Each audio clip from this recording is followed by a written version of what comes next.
Good morning, Mr. Chairman, members of the board, those in the room, and everyone watching on Charm TV. The April 16, 2026 proceedings of the Board of Liquor License Commissioners for Baltimore City will now begin. Please take this opportunity to turn off or mute all of your electronic devices. Don't be that person whose stuff goes on during the hearing. The board is now in session. A couple of items to note. After I call the case, licensees and their attorneys will go to the right-hand side. The community and their attorneys, if they have one, will go to the left-hand side. When you get up there, please make sure the light is green on the microphone and talk into the microphone so that we have a good, clear record and everyone can hear. Okay? All right, here we go.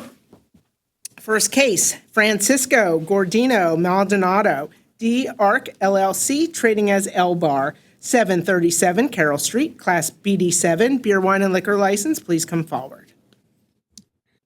And that would be the community too. Community come forward on this case. How many people on this case are going to testify?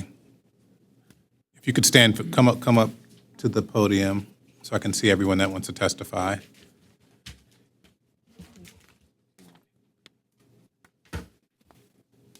And each of you have something different to discuss, or is it duplicative information? We'll find that out. Everybody? I'm sure there will be some overlapping. Okay, so I'll talk about that. But let's first get everyone to raise their hand that's going to testify and have you all sworn in right now. All those here to testify, please raise your right hand. Did you swear or affirm under the penalties of perjury that the testimony you're about to give will be the truth? You have to say it out loud. Yes. Yes. Is your client going to testify also? Yes, if we make it that far. Okay. Stephen W. Fogelman on behalf of the licensee, Mr. Maldonado. I don't know. Sometimes we do a bride and groom thing here. I just want to point out to the board that a couple of those witnesses are actually on this side. Okay. So that you understand. All right, so They're some of the witnesses. They're all grouped over there. They're all neighbors. They're all neighbors. If any of the witnesses that are on this side, you can migrate to this side, please. Thank you. So we visually can see. Okay. That They get makes- along. Everybody gets along. Okay, that's great. All right, so this protest was raised by the community. Did you want to start? Yeah, I have a couple preliminary matters. Let me say I have one pre-preliminary matter, and that is, can you let me know if anything's been added to the file since I looked at it yesterday? Okay, and that's Nothing's been done. all right. Always good to know what you're dealing with. I have a preliminary matter, yes, and thank you. So I am not a big fan of protest of renewal hearings. They're necessary. The problem with them is sometimes if the community association with a lot of experience isn't directing them, they're difficult to put together. You know, you got to have people coming in, you got to have people sign a petition. And sometimes it's alleged that people don't know what exactly they're signing. And in this case, we have exactly the minimum 10 signatures on this petition, not 47, not 15, but exactly 10. And in that regard, Miss Jennifer Duker, who is listed as one of the protestants, has submitted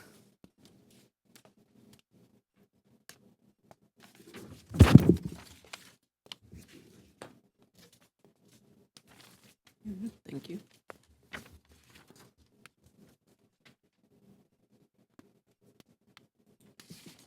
a letter to this board indicating that she does not want to be on the petition.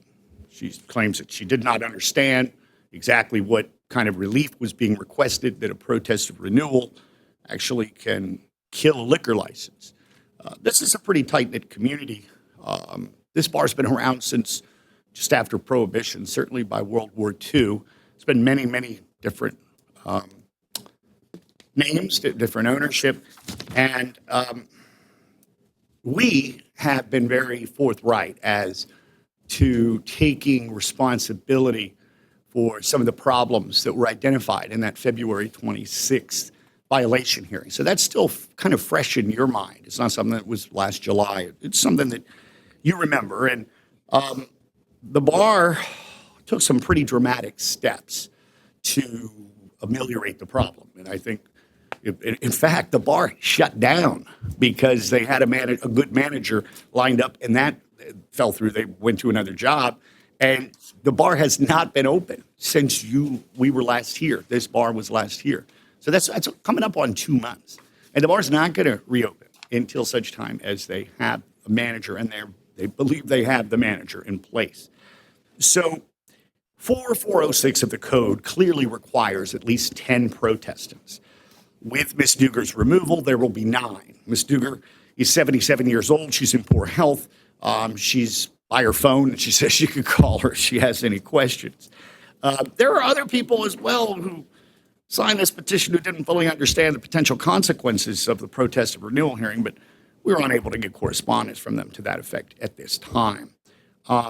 But I do think it's unfortunate that Citizen Pigtown, and I think it's also probative that Citizen Pigtown didn't join or support this petition, because you have a very active community association there. It's been in effect since 1971, and they certainly know their way around a protest of renewal. They certainly understand what the consequences of a protest of renewal are, and would be able to explain that to persons that they would ask to sign. So that said, I don't want to dump on, the protestants for coming in and expressing legitimate concerns today.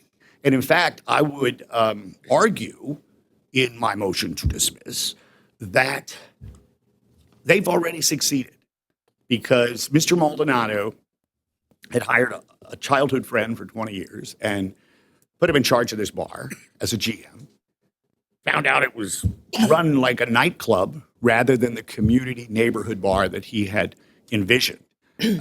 He works and so we got to fix that problem. And I'm glad that I have a client who's not stubborn and who understands consequences and understands the gravity of this situation.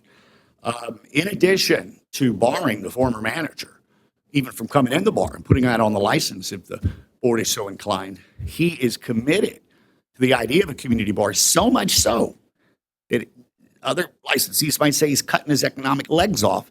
But to make it a community bar and to make it fit in like that, he's agreed that closing time will be at 11 p.m. on weeknights and no later than midnight on Friday and Saturday nights. If you'll remember the violations, which they were handsomely fined for with the new legislation that permits the increased fines, you had people at 2:30, 3:30 in the morning out front hanging out. And that and hanging in, I think, on that one date in November. That cannot happen again. And if people are leaving your bar at midnight, there's no reason why they'll be waiting for an Uber out front at 2 a.m. And the other thing is, and this is my opinion, having dealt with thousands of these, is that the 2 o'clock closing time in general is tough, because you got people, you're throwing everybody out of your bar and they have nowhere else to go.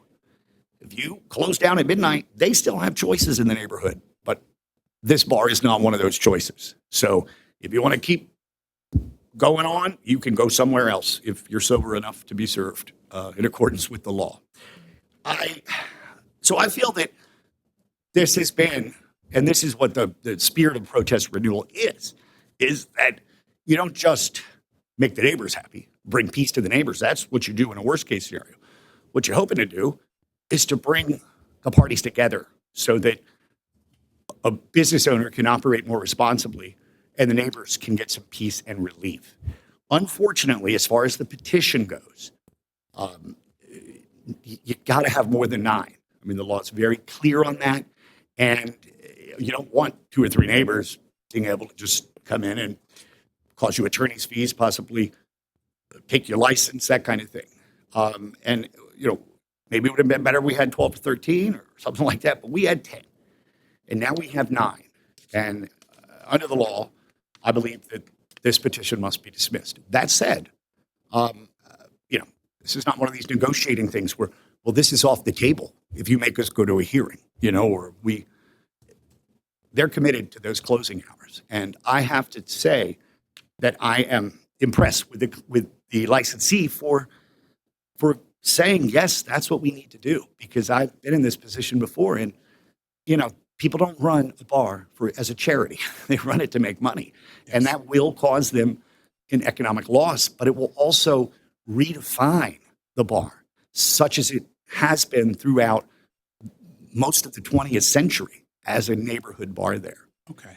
And so on that basis, I do move to dismiss, but we stand by our offer to, so long as Mr. Molinado is licensee, Okay. that those will be the hours. And should he come to complete harmony with all the neighbors, come back here next year and ask to stay open a little bit later, maybe that's a possibility. But normally, history has shown that you're going to need community support to do that. So we thank you very much. Thank you. Thank you for your argument.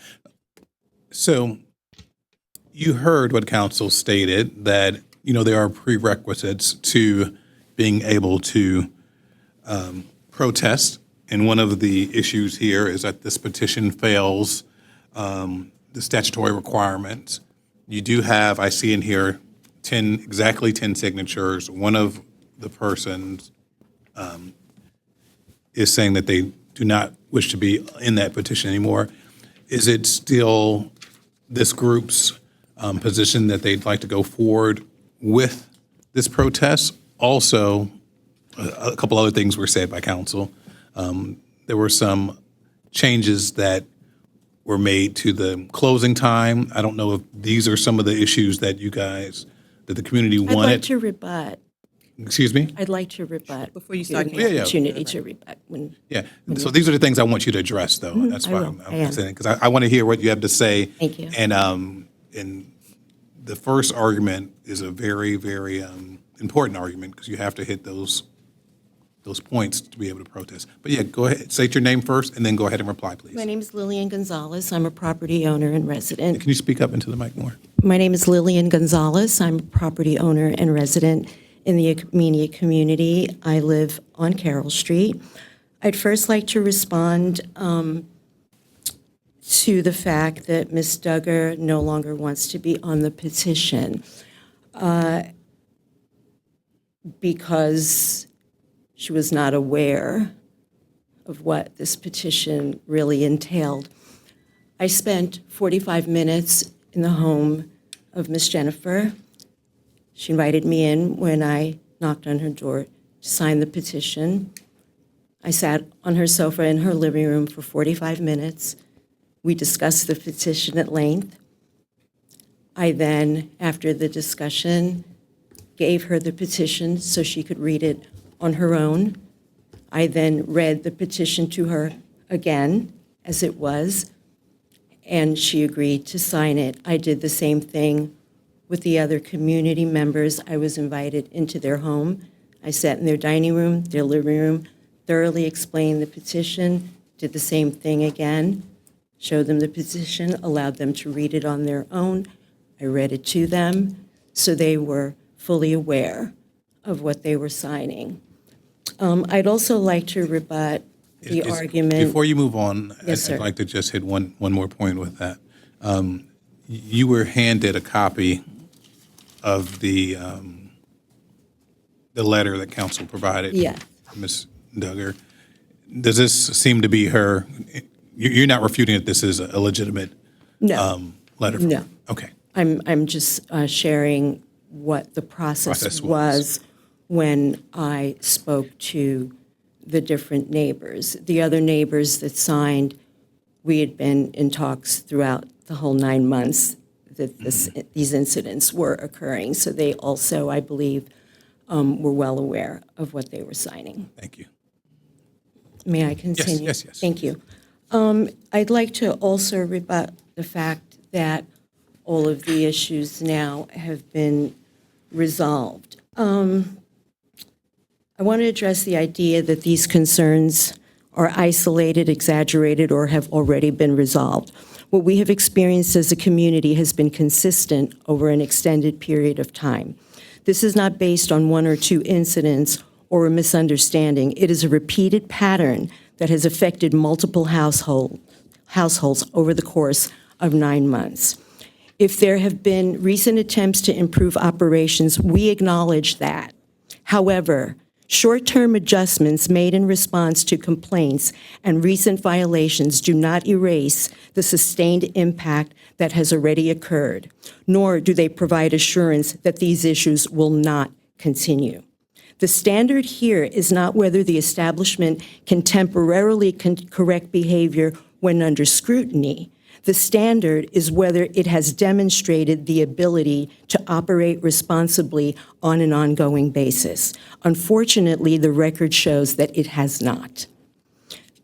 It is also important to emphasize that residents should not have to continually monitor, report, and escalate issues just to maintain basic peace in their homes. The burden should not fall on the community.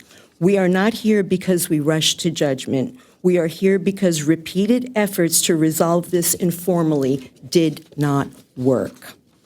At its core, this comes down to impact. Regardless of intent, the effect on this neighborhood has been significant, ongoing, and well documented. For those reasons, we respectfully maintain our request. Do you have any other specific instances? I have another narrative that I would like to read. Does it state a specific instance that you'd like to share? Besides the evidence that was submitted, or? Yeah, we read the evidence that was submitted. I mean, the videos and the photographs and things like that. Yeah, I would like to briefly go over, just give a historical view as to why we're here and the reason for the complaint. Okay. You can go ahead and do that. Thank you. So, good morning, members of the board. Thank you for the opportunity. Is this something that you pre-wrote ahead of time, or is Yes, this? sir. Okay. Thank you for the opportunity to speak to you before today. As I mentioned, my name is Lillian Gonzalez. I'm a property owner and resident in the immediate neighborhood of the establishment under consideration. I'm here representing not only myself, but multiple households who have been directly and repeatedly impacted by the operation known as L-Bar. I want to be very clear from the outset. Again, this situation has not been minor, occasional, or tolerable. It has been a public health and safety risk. Beginning in approximately March of 2025 until approximately January of 2026, our neighborhood endured what can only be described as a sustained disruption to our ability to live peacefully and safely in our own homes. This has included ongoing excessive noise late into the night and early morning, repeated disturbances involving intoxicated patrons, excessively loud music, vandalism, shouting, violent altercations, and behavior spilling out into the surrounding residential area. These were not isolated incidents. They were frequent, predictable, and overwhelming. Essentially, it happened every time the bar was open. Every night resulted in little to no sleep, nights when stepping outside felt unsafe, nights where the level of disorder was simply incompatible with a residential community, or quite honestly, any community. Many of the people affected are long-term residents, including seniors, members of the military, teachers, and other working professionals who should not have to endure this level of disruption as a condition of remaining in their homes. Our neighbor who lives in a home diagonally across from the establishment has mobility limitations, and per his spouse, his sleep and comfort have been greatly impacted. We did not come to this process lightly. We documented what was happening. We submitted evidence. We made calls through the appropriate channel. We even contacted our local district councilwoman, Felicia Porter. She was looped in to all of the email communications that had been being sent regarding this challenge. We gave the establishment ample opportunity to correct these issues, and despite all of that, the pattern continued. This is the key issue before you today, not whether the problems occurred, but whether they were corrected in a meaningful and lasting way. The evidence shows that they were not. The evidence I have provided reflects a consistent disregard for peace, safety, and well-being of this community. The photographs and videos submitted show an establishment that regularly operated beyond lawful hours with activity continue. I'm sorry. Mr. Chairman, if you would, a point of information, point of Yes. order. Are you all reserving on my motion? Because I had made the motion and it wasn't opposed or controverted by argument from the other side. I mean, we can, because we have witnesses to put on and we have letters to submit, and I just want to understand the format. That's all. I was going to reserve. I didn't understand that there was going to be another letter that was read. So let's let her finish this letter, Certainly. and then Thank you. I'm sorry. I understand your concern. The photographs and videos submitted show an establishment that regularly operated beyond lawful hours with activity approximately from 2 a.m. and 6 a.m. The videos also show the individual that was supposed to be the bar manager outside involved in certain altercations. During these hours, the evidence documents repeated incidents of disorderly and dangerous behavior, including physical altercations, threats of violence, and large groups of mostly intoxicated patrons congregating late into the night into a manner that disrupts the surrounding residential area. In one instance, I was personally confronted by an individual attempting to initiate a physical altercation. The materials show a pattern of ongoing police presence and response, which is further supported by the documents that I submitted that shows the repeated calls for service to this location. Additionally, I submitted a photographic evidence of a nitrous oxide canister, commonly referred to as whippets, left at my doorstep, which raises further concerns about illegal or unsafe activity connected to the premises. So if you could just speak on the specific instances. I understand that you have that already prepared, but we do have 30 minutes for each one of these protest hearings, and I think we're already approaching the time for the next hearing. I was pretty much almost finished. I just wanted to say that taken together, this is not a series of isolated incidents. It's a documented pattern of late-night disorders, safety risks, and disruption that directly impacts residents' quality of life and demonstrates a failure to operate this establishment responsibly. Thank you. Thank you very much. And does the testimony that was just given, is the testimony duplicative? Do you guys have anything else that's different than that, or is the testimony that was just given, does that represent all of the community's thought processes? What I was going to say. Step forward, please. My name is Vanessa James. I live at 727 Carroll Street.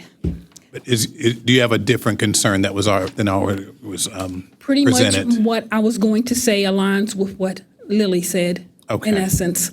Thank pretty you very much. much. Thank you very much. Then, and sir, can you state your name for the record?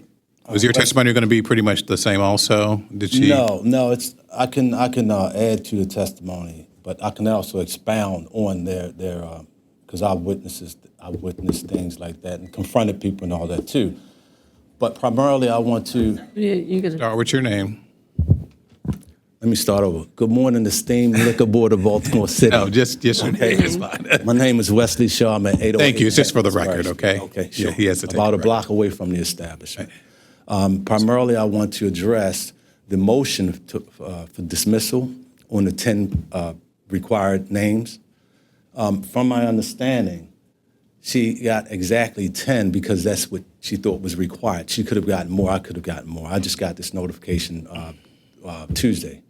Okay. But what I'm asking is if there is a provision for that, because if there is a misunderstanding and if that can be proven and there are others that can can it be postponed or something like that, some type of provision in the law?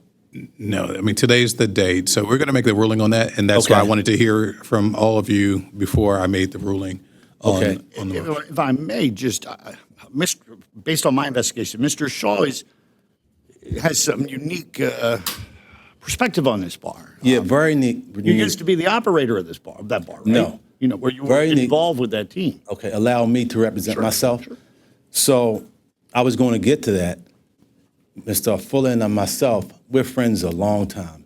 And what I can say is that he's always been a good person, always been a good businessman. We've always been friends. That's for one.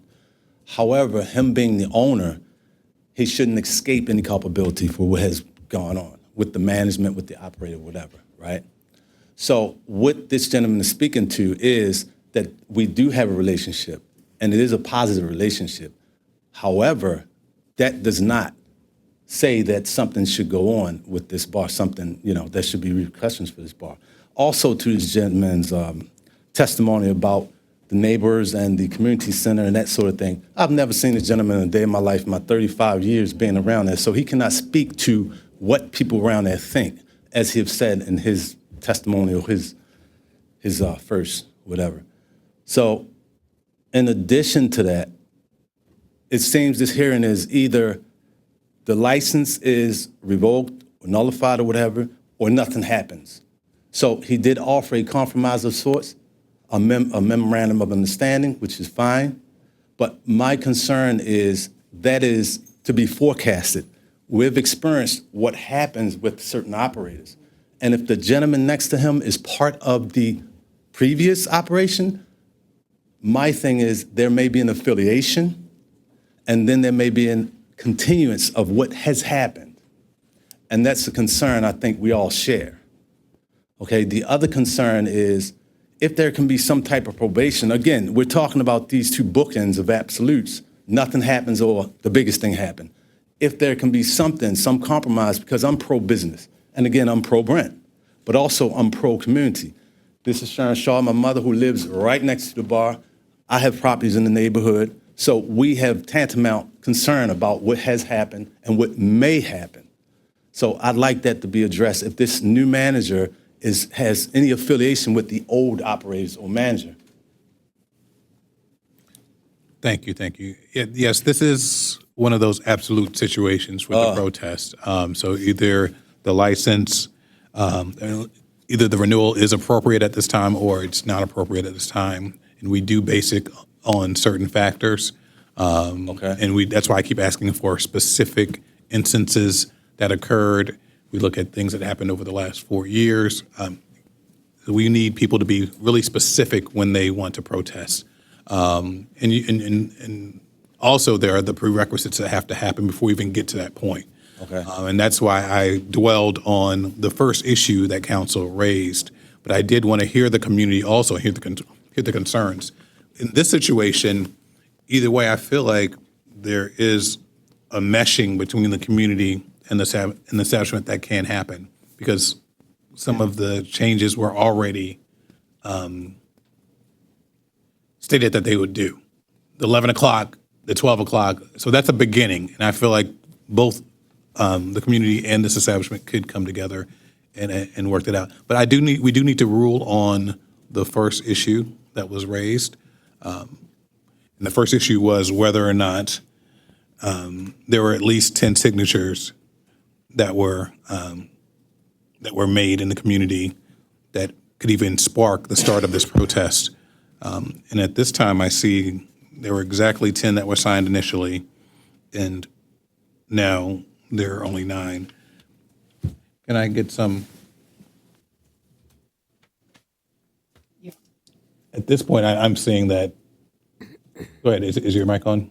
It is now. So if you read section 4-406, what it says is you have to have 10 people who sign indicating that they want the protest to proceed, and that those people have to indicate that willingness by that date. The law doesn't necessarily say that they all have to come to the hearing and say that they maintain that perspective. It requires that in order for there to be a hearing by that last day in March, those 10 people have to come together and indicate that they want that. Okay. So as I go through it,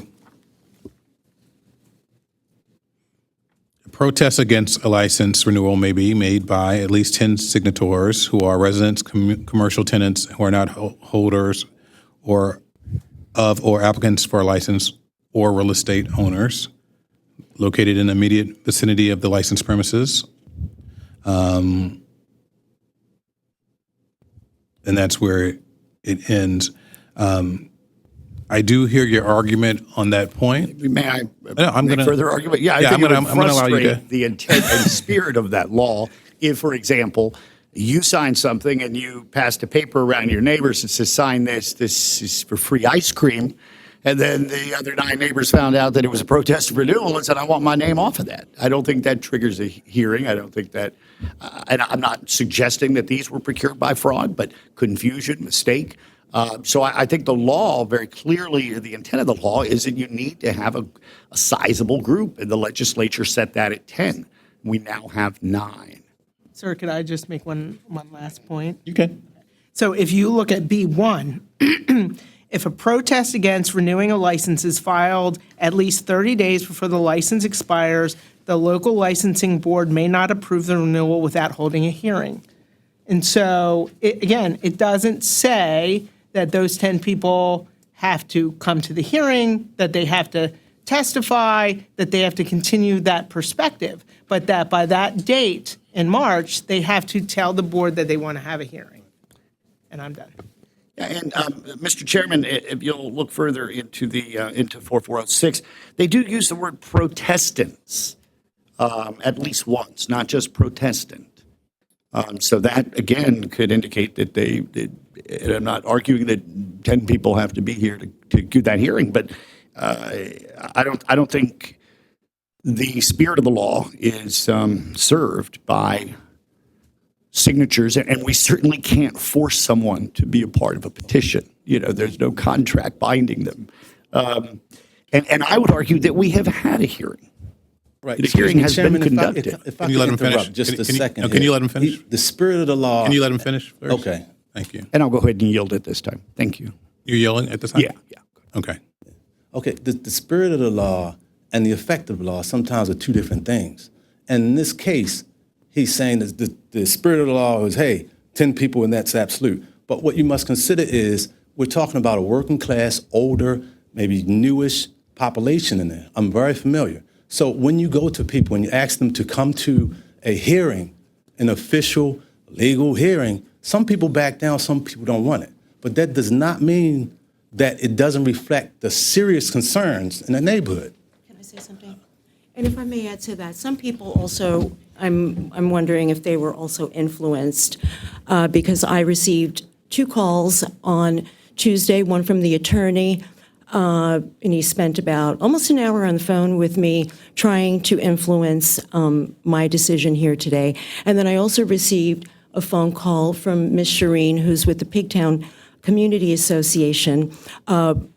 Just to backtrack very quickly, I did reach out to the association on several occasions, even wrote a letter, not to Shireen, but to another representative, and they never got back to me. So that was one of the remedies that I did pursue that did not come to fruition.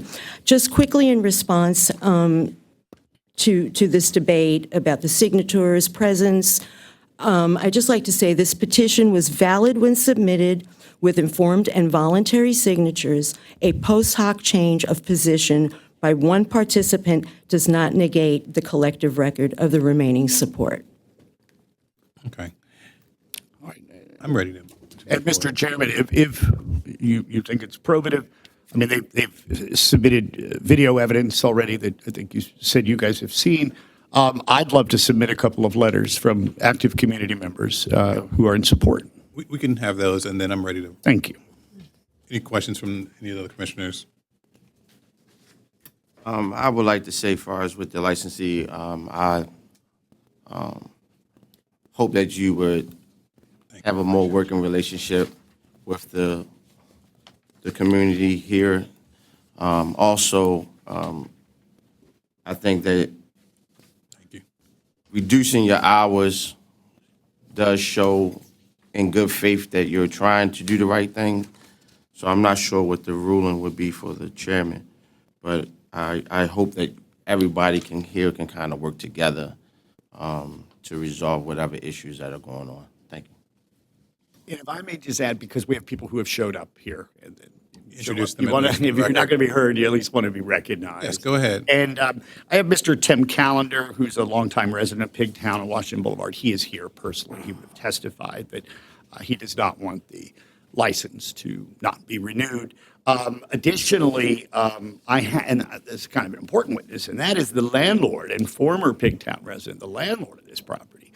Brent Fuller is here. And he has indicated to me and to the licensee that if there are any further serious quality of life violations received by this licensee, that he will find them in default and initiate eviction proceedings. So there's a lot, and so I won't take exception with the opposition's thing calling a license restriction limiting your operating hours as a short-term adjustment or a compromise. That's to me a very significant concession, and it is something that is not temporary. I think we all know that it will be enforced and it will be expected. So, and I think we can all agree that the worst things that happen in some of our licensed establishments happen near and at and after closing time. And All right, thank you for your a guy arguments. like me doesn't go out that late. But we all live in the city, I think. And, do. And we all know that a bar that causes trouble can disrupt our quality of life. So I have the utmost of respect for the protesters today, as I know this board does. And I think this is a pretty bold attempt on the part of this licensee to absolutely fix the problems that this petition has alleged. Thank you. If I may, quickly, Yes, go please. ahead. Yes, you may. Ms. Gonzalez, you referenced that you wrote a letter to the Pigtown Association. Yes. Do you have any idea why they did not respond to you? Or I don't. okay. I just never heard anything. I had a Was conversation. it one time? Well, I had a conversation with a woman. She gave me some instructions on how to proceed. And I wrote a letter, and then I never heard back. So, and I just want to say, in terms of oversight, past oversight, there hasn't been any. I recently emailed all of the evidence to the property owner, Brent. I have the email text in my phone. His responses were that of surprise, shock, horror. He did not know for 9 months that this was taking place in his own property. The gentleman that stands before you, I really have never seen. The gentleman that stood before you on February 26, a Mr. Tony Cruz, AKA Tony Arce, AKA many other different names, is the gentleman that lives in the row home directly connected to this establishment. And I saw that gentleman going in and out of the establishment with keys. So he's somehow Objection. affiliated. Okay. May I finish, please? So if there was either no oversight at all, or there was oversight that was condoning that behavior and standing there watching it and living right in the midst of it. Thank you. Thank you very much. Thank We're you. ready to make our ruling on this. I carefully reviewed the protest before we even were here. We looked at the packet. We've heard all the testimony that was given. We heard the proffer made by counsel. I've considered the specific complaints that were raised by community members in the record, and I considered the complaints as you guys have stated it here during this hearing. The good part of this process is that it's the community engagement. Either way, it gets both sides talking, working together. It lets the licensee know that they just because you got a liquor license once doesn't mean that you can do whatever you want to do. There are ways that the community can step in and say, hey, we don't like what you're doing and we don't want you to have your license. And it's a very serious process. And we understand this can kill a business. You can stop a business from operating in the city and that feeds multiple people. But the establishment needs to follow the rules and regulations and get along with the community. So I do appreciate the engagement that came from this, that comes from this whole process. We have had issues with this establishment, and we've dealt with those issues also with the violations. And you referenced, Ms. Gonzalez, the February 26th hearing, and we did find them in violation. We did fine them appropriately, and are watching to make sure that things are done the correct way. But in this case, I do find that the complaints at this time do not rise to a level that would warrant a denial of the renewal at this time. I do believe that renewal is appropriate. As to your motion, I think I kind of circumvented the motion, but I did listen to the motion. I think that it's right on the edge. At the time, there were 10 signatures. Your argument is a very great argument if the signature is, if one of the signatories claims that they didn't know what they were signing. That's a very important issue. This letter doesn't say it. It just says, I need more information in reference to this. Please contact me at the number above.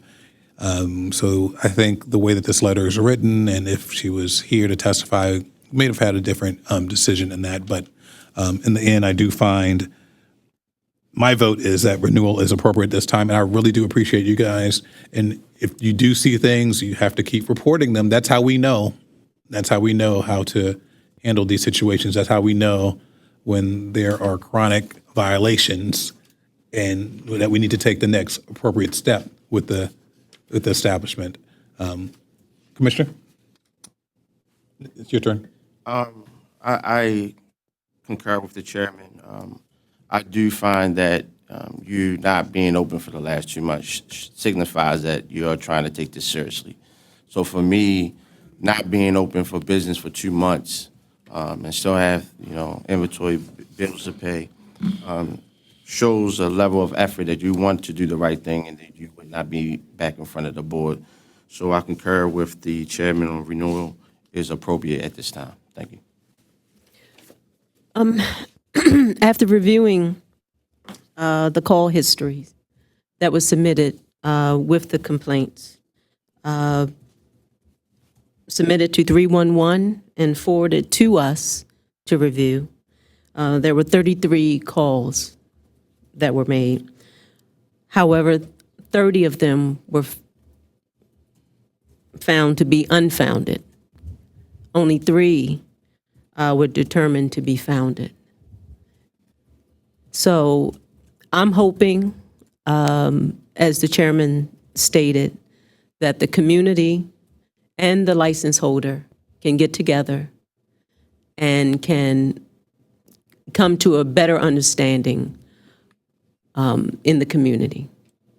Did you say how can we do that? And We have someone here now, so that's Yes. where we're going to let her finish with her ruling. So, I concur with the chairman in that at this time, the renewal is appropriate.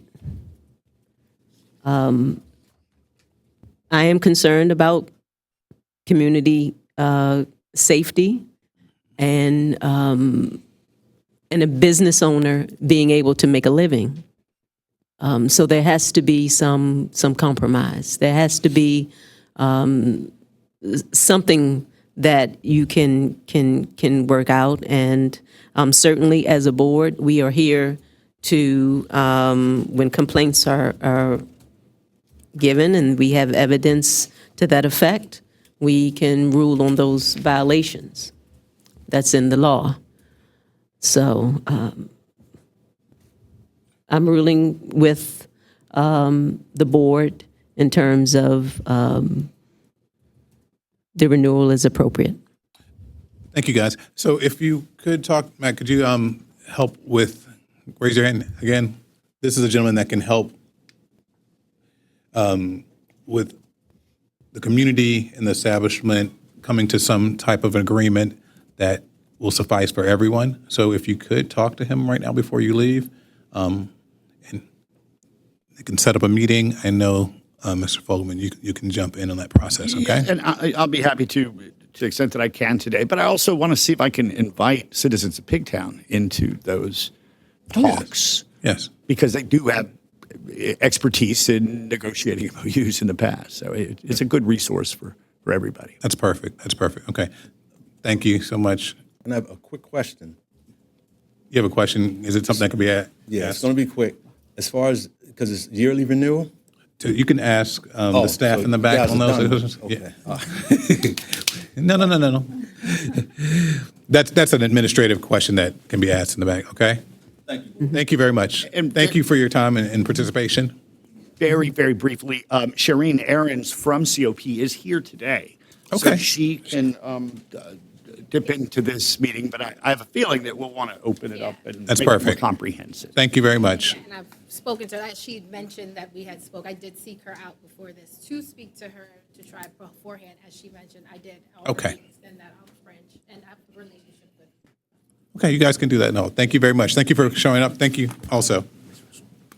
Medical exhibits for the record. Licensee exhibit number 1, affidavit from Jennifer Duggar, dated 4/15/26, 2 letters of support from community.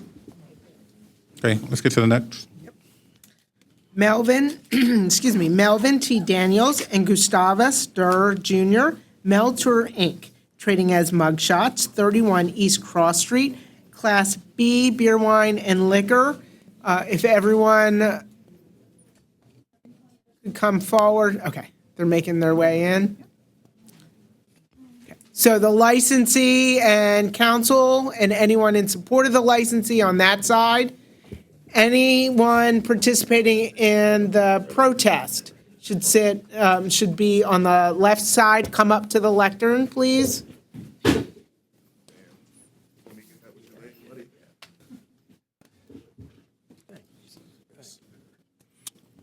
Okay, anyone that's going to testify, please stand up and raise your right hand. Stand up. All those here to testify, please raise your right hand. Do you swear or affirm on the penalties of perjury that the testimony you're about to give will be the truth? I do. You do? Okay. You're testifying on behalf of the community, is that correct? Yes, on behalf of the Federal Hill Neighborhood Association. Okay, thank you very much. Counsel, please identify yourself. Good morning. I'm Andrew B. Saller, Saller, on behalf of Meltour Incorporated. Do you have any preliminaries? I do not, Chairman. Okay. Right. You've seen the protests? I have, Your Honor.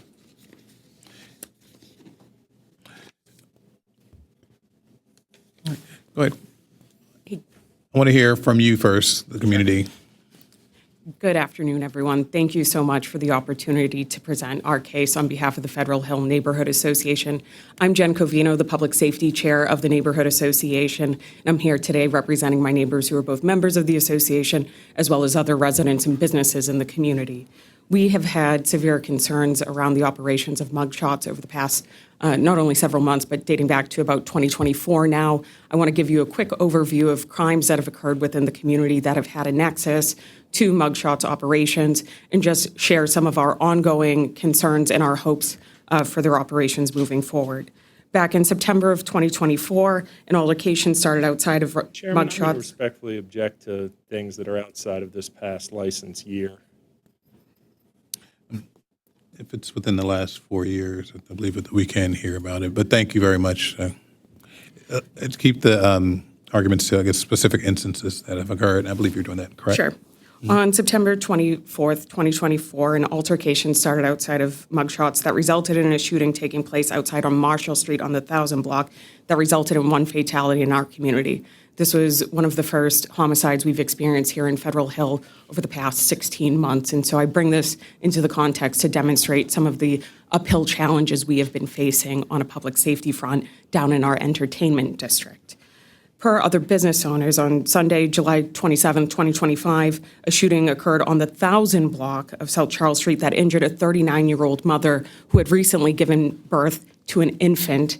She had gone out that night to celebrate her birthday with friends and ended up being shot again on the 1000 block of South Charles Street. The juvenile shooter that evening, who was later arrested by Baltimore Police Department, had previously been at mugshots, which in and of itself is a problematic statement. On November 13th, 2025, a double shooting occurred on Marshall Street outside of Mugshots establishment that resulted in one fatality and another injury that evening. I also have case numbers from BPD if that's at all relevant. On November 28th of 2025, a dispute began inside Mugshots that spilled into the street, resulting in an employee biting off a portion of a finger of a customer in our community. And on March 7th, 2026, there was a very large brawl that occurred outside of mugshots originating from inside the establishment. We have been in ongoing dialogue with the owners of this establishment over the past year, expressing our concerns and our sorrow about the lives that are being lost inside Federal Hill. The city has made remarkable progress in bringing down homicide rates citywide, while we have been an anomaly over the past 18 months, unfortunately. Residents and other business owners alike attribute a lot of this senseless gun violence that we are experiencing to certain bad actors within the community. Now, I have had conversations with the business owners directly about the nature of gun violence here, not only in the city of Baltimore, but in America. And I understand that no single person is responsible for the proliferation of gun violence that we experience, but yet we need to take account for our own obligations and responsibilities that we have as neighbors and to the business community as owners of these establishments. I was wholeheartedly disappointed to see in the immediate aftermath of these murders that occurred outside of the establishment that Mug Shots was putting out ads on social media offering buy one, get one drinks the night immediately after one of these homicides. And those videos still exist on their social media. I have copies of those videos today. There are videos of them pouring bottles of alcohol directly into patrons' mouths. We see this in a multitude of different videos. And again, one of them is actually from the night of November 15th, 2025, when we experienced one of those homicides. Have you made complaints in the past about some of these violations that you're stating that occur? Because some of these are, and also, can you relate the instances, like causally relate them to the ownership or to mugshots? Yes, we can. Give us more context on why you want the protest. Yes, and so again, understanding that no single person is going to solve the issue of gun violence here in Baltimore or anywhere else in America. Mugshots has proactively engaged the Federal Hill Neighborhood Association over the past several months. Unfortunately, I am only here today because of my disappointment and the lack of accountability we have now seen since the second homicide that was attributed to their patrons back in November of 2025. Again, first homicide occurred in late September of 2024. Again, we don't want to fault a single business for that gun violence, but when a pattern became very obvious, not only to we as the neighborhood association, but to fellow residents, and particularly other business owners whose employees have been exposed to this gun violence. I will tell you there is one other business owner in particular that has tried to be responsible on that block, brought on private security, had voiced to us many times in written correspondence that they were having challenges with their own employees and patrons being exposed to the rowdiness and then these crimes that are being committed outside of mugshots. If you can imagine, I have taken it upon myself as the chair of the Public Safety Committee to go view the crime scenes the morning after. I want to make sure that no other resident in my community sees the blood splatter and the brain matter that is left in the streets of Federal Hill. And I understand in the grand context of the city of Baltimore, our problems may not be the greatest in terms of the scale and scope, but over the past 18 months, it has become quite apparent that there are several bad actors in the community that are contributing to the lawless behavior that oftentimes increases the likelihood of violent activity occurring. So we have been in conversation with Mugshots. We have approached them about potential rebranding of their establishment. We have had conversations about rebranding. What do you mean by that? I mean, with a name like Mugshots, if you can imagine, we've had conversations in which they have acknowledged that the clientele there, although they have tried to take some actions to curtail the episodes of violence themselves, and I want to acknowledge them and thank them for that, it's still clear here in the early months of 2026 that we are seeing problems because of their operations. Now, again, they offered their own footage of their practices behind the bar. I myself was a bartender when I was back in college. I would not be up on the bar pouring bottles of vodka into patrons' mouths and then having the lack of awareness to go put that on social media. Now, I know they can go ahead and claim that that's water in the bottle. There's no definitive proof, but I think it's pretty obvious to all those there in the community with us about what their practices are and the level of inebriation of patrons who are exiting at closing time every night. And unfortunately, We have seen specific instances where their employees have not taken the initiative to de-escalate situations. There was an employee who themselves bit off the finger of a patron. Have you reported any of these instances? Because I see they have no history of violations on here. So I am unclear when it comes to the regulatory process because in my conversations with Mugshots, they have acknowledged on camera before the Federal Hill Neighborhood Association that they were taking corrective remedies to address violations that have been noted by the regulators. And so we honestly, as an association, are a bit confused about the nature of the regulatory process because clearly if they themselves are acknowledging violations and the need for corrective actions, then clearly there is a problem there with regard to the law and how they are supposed to conduct their sales at night. And I understand there are gray areas in the state's regulations when it comes to buy one, get one, and, direct pours into mouth perhaps. But at some point, I am here on behalf of Federal Hill. Yes. Because we have endured the loss of life in our community. And as I have told you, I make it a point to go down and make sure the blood is gone before anyone else comes down to that commercial corridor. I've done that now twice at Mugshots. There are businesses there that are trying to hang on. 3 other businesses who we surveyed for their year-over-year revenue losses are reporting losses of $2 million between 3 other establishments because their operations are being negatively impacted by the crowd that Mugshots is appealing to at night. We've seen other acts of disorderly conduct coming from patrons, including this past weekend. We have routinely been in touch with our law enforcement professionals at the Baltimore Police Department, the Sheriff's Office, the Entertainment District Unit has been trying to address, the effectively managing the outflow at closure.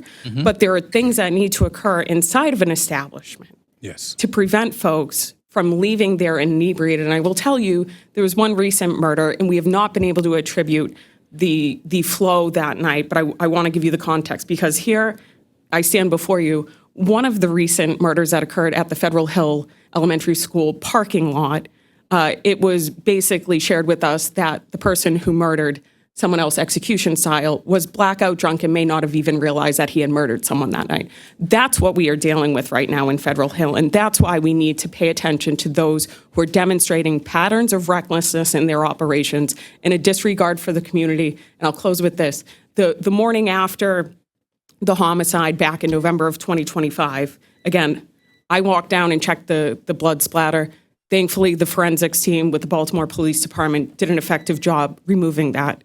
I am so grateful to them. But it should never have happened in the first place.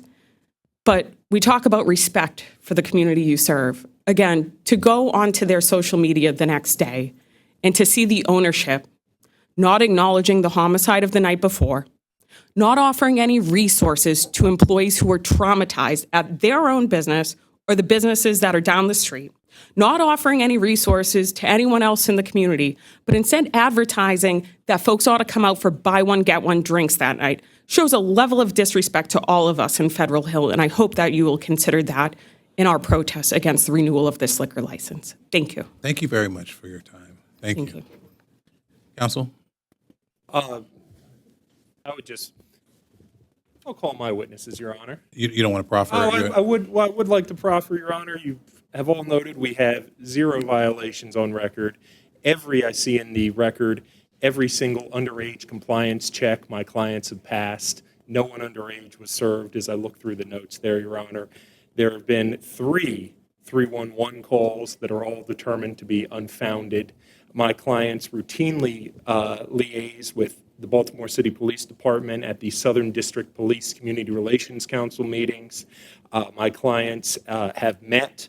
I met with them, with Chief Inspector McGinnis. I just saw him sitting there. He was present. We met with the Baltimore Police Department, registered our businesses' cameras here with the City Watch Community Partnership, so the city has access to all the cameras as needed. Your Honor, they routinely attend Federal Hill Neighborhood Association meetings. The woman to my right, the general manager of the operation, routinely attempts to meet with the last witness who testifies, and Is this untrue, ma'am, or? Yes, and with my father, Lou Covino, who's a resident of Riverside, as my witness, we actually had probably a 35-minute long conversation in front of our general meeting on Light Street, the 800 block of Light Street. I believe this was probably either January or February when that conversation occurred. I spoke with your client at length about some of our hopes from the community about corrective actions we would hope to see. We also expressed our concern about the fact that they were pursuing another liquor license on the same street, a business that was being driven out by largely the actions you're pertaining to. When did this happen again, the conversation? This was either, I'll go back and look at my notes, it was winter of this year. It was probably either January or February, right after our Was it general productive? meeting. Was the meeting productive? I had hoped it was. Unfortunately, we have continued to see these very large brawls at night, and just by their own social media accounts, there have not been the walking away from, again, these types of sales that I would question and encourage the state and the city to look back. Can you attribute any of the brawls that occurred after the meeting to mugshots? Yes, we can, the March 7th, 2026 altercation can be directly attributed. And the other thing is, I'd like you to know, I have also come here knowing the parameters of this discussion and really trying to only focus on incidents that we can directly attribute back to them. There are a litany of other episodes that I don't care to bring up in front of you because of a lack of evidence, but anything we've brought up here today, we can tie back to the establishment on those dates and times. Thank you. Thank you. Thanks. Our clients have retained Doe Security. I have a letter from them. They began working with them in November. They have detailed their procedures. Also, the witness did allude to the new Federal Hill initiative where business owners are contributing for private security firms to walk around Federal Hill, Your Honor. I have copies. They're involved in that initiative as well, and they are paying for that. Has it already started? Yes, I believe it was quite productive, the security personnel out there. We're dealing with, as has been noted, an entertainment district where on East Cross Street there are numerous bars and restaurants. In between the two, there is the Cross Street Market that has numerous bars and restaurants. On the other side of the Cross Street Market, numerous bars and restaurants. There's dispensaries on this block, pizza bowlies, and immediately behind my client is a giant parking garage.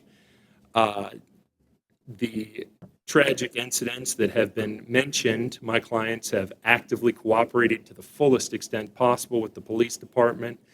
No violence actually transpired inside their establishment. They gave all the camera footage they had of any persons involved to the police department, liaised fully with the detective, did all they could. After the meetings, as I said, met with the Baltimore City Police Department, the Baltimore City Sheriff's Department, the Chief Inspector of the Liquor Board. They've been attending all of the Federal Hill Neighborhood Association meetings. They participated in the Christmas toy drive as well. They're very active in the community. I've heard allegations that this juvenile had been to their establishments. The first I'm hearing of this. They don't allow anyone in under 21 after 9 o'clock. When it switches, families, et cetera, are not allowed to dine there. They have multiple security personnel working at night. They have extensive security personnel working there checking. Everyone is checked. There is no illicit alcohol or drugs allowed in. No weapons are obviously allowed in the establishment. Everyone that leaves is forced to dispose of any alcohol they have before they could leave. So my client is, quite frankly, shocked by some of these allegations, and it is unfortunate that violence has occurred in the city of Baltimore, specifically in Federal Hill. He does not admit that any of this is his direct cause, doing, encouraged, aided, abetted, or anything of that nature. And he continues to, he was just the other day at another Southern District Police Community Relations Council meeting, will continue to attend with the general manager, and they're very active in the community going to these meetings. And if there are concrete deliverables that are asked, they will attempt to deliver them, as when the city police department asked, can you join the City Watch camera program? They said yes. When it comes just in terms of violence has unfortunately happened in this city, it's not happening inside of their establishment, and if there are deliverables that they believe that people can approach them and say, we think this will stop violence. They would certainly like to be a part of it. Just, I don't think it is fair, unfortunately, to blame the ills that have befallen certain members of our city on Mr. Daniels, who's standing to my right. Okay, thank you. Commissioners, do you have any questions before I make a ruling? Yes, one question. We all know that this is a strong community association, and any business that's in a strong community association should have a good working relationship. The community did mention one thing about, patrons coming out the establishment to intoxicated. What does the establishment has in place currently to notate when a patron has too much to drink? They do several things that are unconventional but actually brilliant at the same time. They have security. One of the first places that they've discovered that trouble can come from is actually the bathrooms. They only allow one person in the bathroom at a time because they found that people were attempting to sneak illicit or outside alcohol in and drink it in the bathroom, sharing it with friends or doing drugs in there to prevent things like that from coming. Everyone that is coming in is checked to make sure they're not bringing alcohol in, and they have numerous security personnel who just stand right near the bar to both ensure that they're complying with. They have capacity restrictions that vary by level, so to make sure that they do not have too many people upstairs versus downstairs, and also to ensure that no one is overserved or otherwise exhibiting intoxication. My last question, what has your client done to have a strong relationship with the community? They go to every single Federal Hill Neighborhood Association meeting. They go to the Southern District Police Community Relations meeting. The Federal Hill Business Association does not have regular publicized meetings. Mr. Daniels has attempted to join that as well, and he wishes to be active. As I said, he went and the general manager participated in the Christmas toy drive in December to get toy. I don't know, I believe it was for the Academy, or who was the beneficiary of the toys? Sorry, I don't arrange that. I've got my hands busy Okay, with but the just- crime in the neighborhood. May I respond on just the comments about their attendance at our neighborhood associations? On that, please, yes. We are so appreciative of the time they have spent at our public meetings. But all of that time spent is for naught if they are not remedying the issues during their hours of operation inside of their establishment. So I really appreciate the public press tour that they have gone on. They have been to the meetings, though. They have Yes. been, and at the most recent meeting, we as a neighborhood association voted overwhelmingly to protest this liquor license. We did it formally. We had nearly 100 people show up, and I believe the toll for protesting was somewhere around like 85 or 88. I can provide those numbers. I'm sorry, I don't have them off the top of my head. But again, the time spent engaging in toy drives and at our meetings is appreciated, but all for naught if they are not hearing and taking action on some of the recommendations we have in term for them.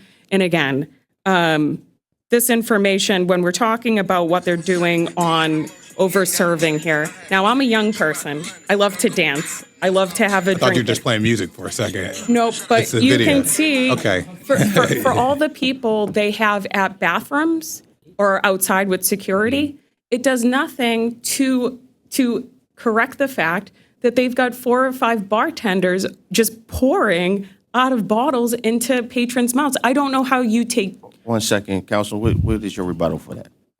That throughout all of this, I'm not exactly sure, and I would love to hear what are the deliverables the neighborhood association is actually asking my clients. We would like to see you measuring drinks that you are providing to your patrons. It's a pretty simple concept that is one of the fundamentals of operations of a restaurant or a tavern. It's pretty simple. We've also asked specifically if they might be willing to reconsider the provision of free drinks at the establishment in order to avoid folks becoming over-intoxicated. Again, I appreciate the investments in the private security. I appreciate those bathroom attendants, But when it comes to your actual operations, the amount of alcohol you are providing to people, it is apparently clear from your own social media that is well documented. If anyone wants to go to Mugshots Baltimore, the handle on Instagram, again, the night of the murder, you can see at least 4 or 5 different bartenders standing on top of the bar, pouring drinks out of bottles directly into the mouths of patrons. And now, again, I'm a bartender. I know a 3-second pour. I can see a 5-second pour. I can see a 10-second pour. You know, those are the issues that if we're not addressing any of that, your attendance at our neighborhood association meeting doesn't matter here. And one other point in terms of the involvement of the Federal Hill Main Streets Association specifically. There were concerns brought to us last summer, and again, I want to stay oriented here where we have definitive proof, but there have been several concerns expressed about private security who are armed drinking on the job at your establishment. These are some concerns that I think this has started a conversation that needs to be finished between the two parties. Absolutely. And you may need a mediator or someone also to be involved to make sure that the concerns and proposals are not just listened to, but affirmative steps are made to address those concerns. As I said with the last protests, I feel like these are always positive, no matter how they turn out, even if we vote to allow the renewal of this license, because it shakes everything up and it makes the establishment know that this isn't just a rubber stamp. We're not going to just get a liquor license and every year it's going to be renewed if we don't work with the community. So I'm ready to make a ruling on this. Commissioner, do you have any comments or questions this time, or you're ready to move forward? Well, I've certainly, I just pulled up Mugshots Baltimore. And, yeah, I'm concerned about the pouring of the drinks. I'm seeing visible pictures. So that's a problem, a serious problem. My issue is that we don't have any documented violations that have been submitted to us by our inspectors. So that's an issue for me. Certainly, you have been passionate in your comments and response to what you believe is going on in Federal Hill. I want to certainly say that I think you're making some extremely valid concerns, appropriate concerns, public safety concerns. But I'm looking at, this is an entertainment district. And so I'm having some issues about how can we concretely say that this is being only attributed to this licensee. Commissioner, may I respond? Again, I present Briefly, if you can. You have something else to add? Yeah. Because we're about to make our ruling at this point. Yes, I want you to understand, first of all, I'm part of the new guard. I moved to Federal Hill with my family because of the restaurants, because of the bars. I'm someone who likes to go out at night. We are not here protesting an entertainment district unit. The entertainment district unit is the heart of our community. Mm-hmm. I am a small business owner, and I go out of my way to support other small business owners. They are essential to our livelihood in this community. No one is taking issue with the existence of the entertainment district unit. In fact, I want more investment. We have had so many businesses closing up shop and leaving that corridor of Cross Street and then of Light Street and on Charles Street. And I have had one-on-one conversations with so many of those business owners. We're talking commerce, we're talking other restaurants, we're talking about the other job creators in the community who share these concerns. And I have their communications where they are also aware that we can attribute, again, we are focused today only on incidents where we have definitive proof and a timeline that led up to each of these acts of violence in our community. I am not here to protest any other establishment, and I have said to the owners here, as a woman, I've said this to you, I don't want any of your employees to be out of a job. I don't want them, as a small business owner, to be out of their livelihoods. I really don't. Mm-hmm. But we have been trying hard for the past year now, but since the fall, when we had additional homicides happening, that traced back to see some action taking place. And again, I feel like heart is in the right place, showing Yes. up to our community meetings. But action is more But the important. actions have just Yes. gotten worse, and you can go look at their own Yeah, we're- video evidence of the night. Go to the November 15th, 2025 video footage of that night when then two men exited their establishment and got into an altercation, and one of them ended up dead. The other one survived the shooting. And a few months later, we get the call from the Baltimore Police Department that when they served the warrant for the shooter's father ended up shooting himself in the head and killing himself. There were multiple lives lost that all trace back to those bad actions that night. And again, the lack of oversight. I understand corporate social responsibility and showing up and saying hello and all of that. But again, if you're not taking the steps and asking your bartenders to behave, to serve responsibly, no amount of private security, no bathroom attendants, no amount of community giving gifts around the holidays. I'll give gifts to the kids in my community.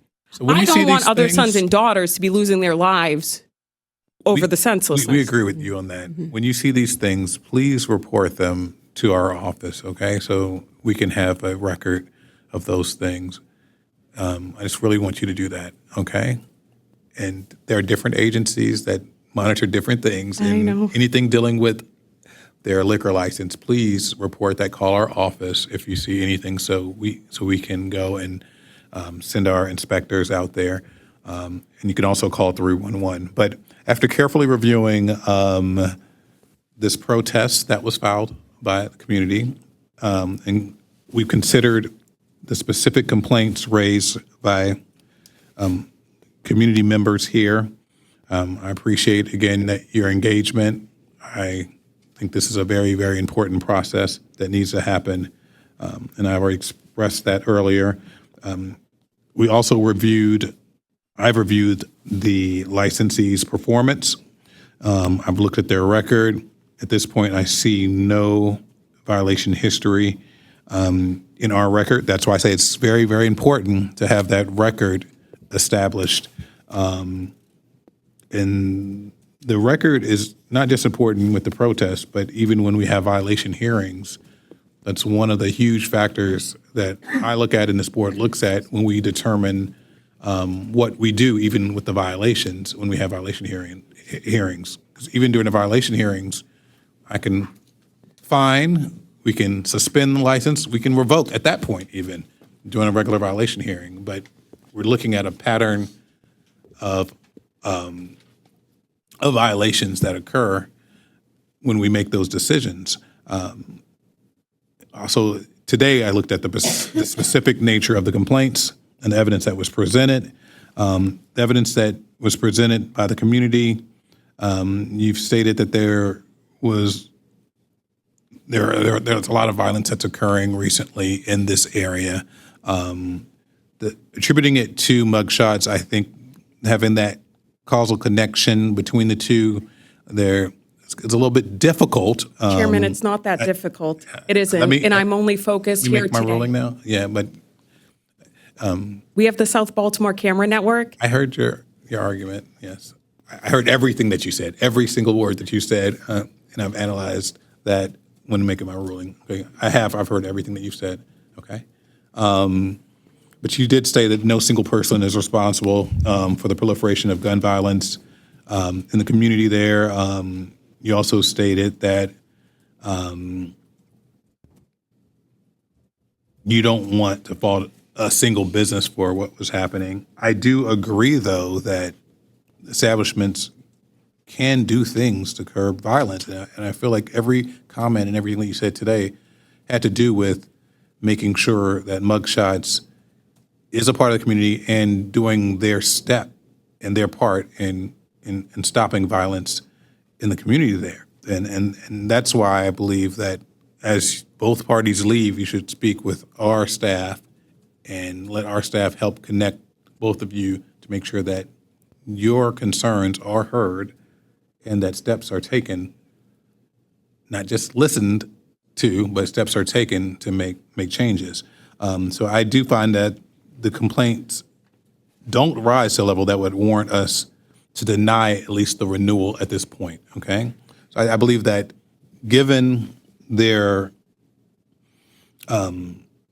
violation history, that renewal is appropriate at this time. Doesn't mean that in the future, if we do see violations, that we're not going to violate them. Doesn't mean in the future that if we see that things should change, that we won't make those changes. But at this time, that's my vote, okay? I concur with the chairman on the renewal of is appropriate at this time. However, I will say to the business establishment and council, do your part. You know, she spoke very well, and you don't get people to come in front of the board that are neutral. But she's fair, and I just hope that we don't see you again next year.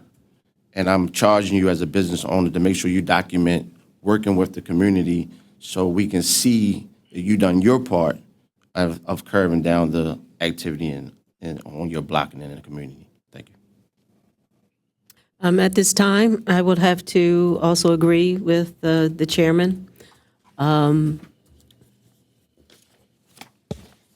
We cannot, at this moment, warrant a denial of your liquor license. For me, especially because we don't have any violations specific to what our board can rule on.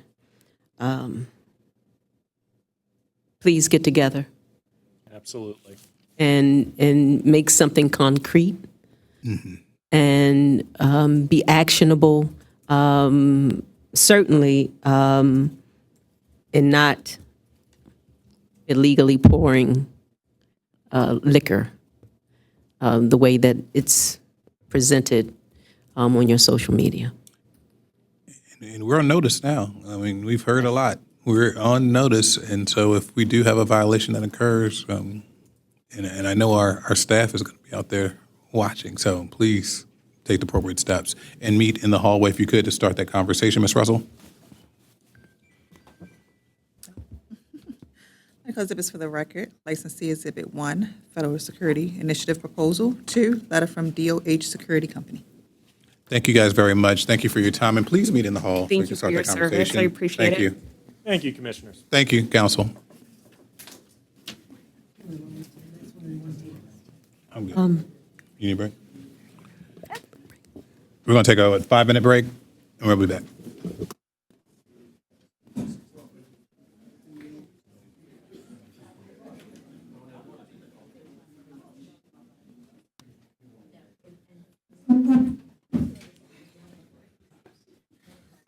All right, are we back on the record?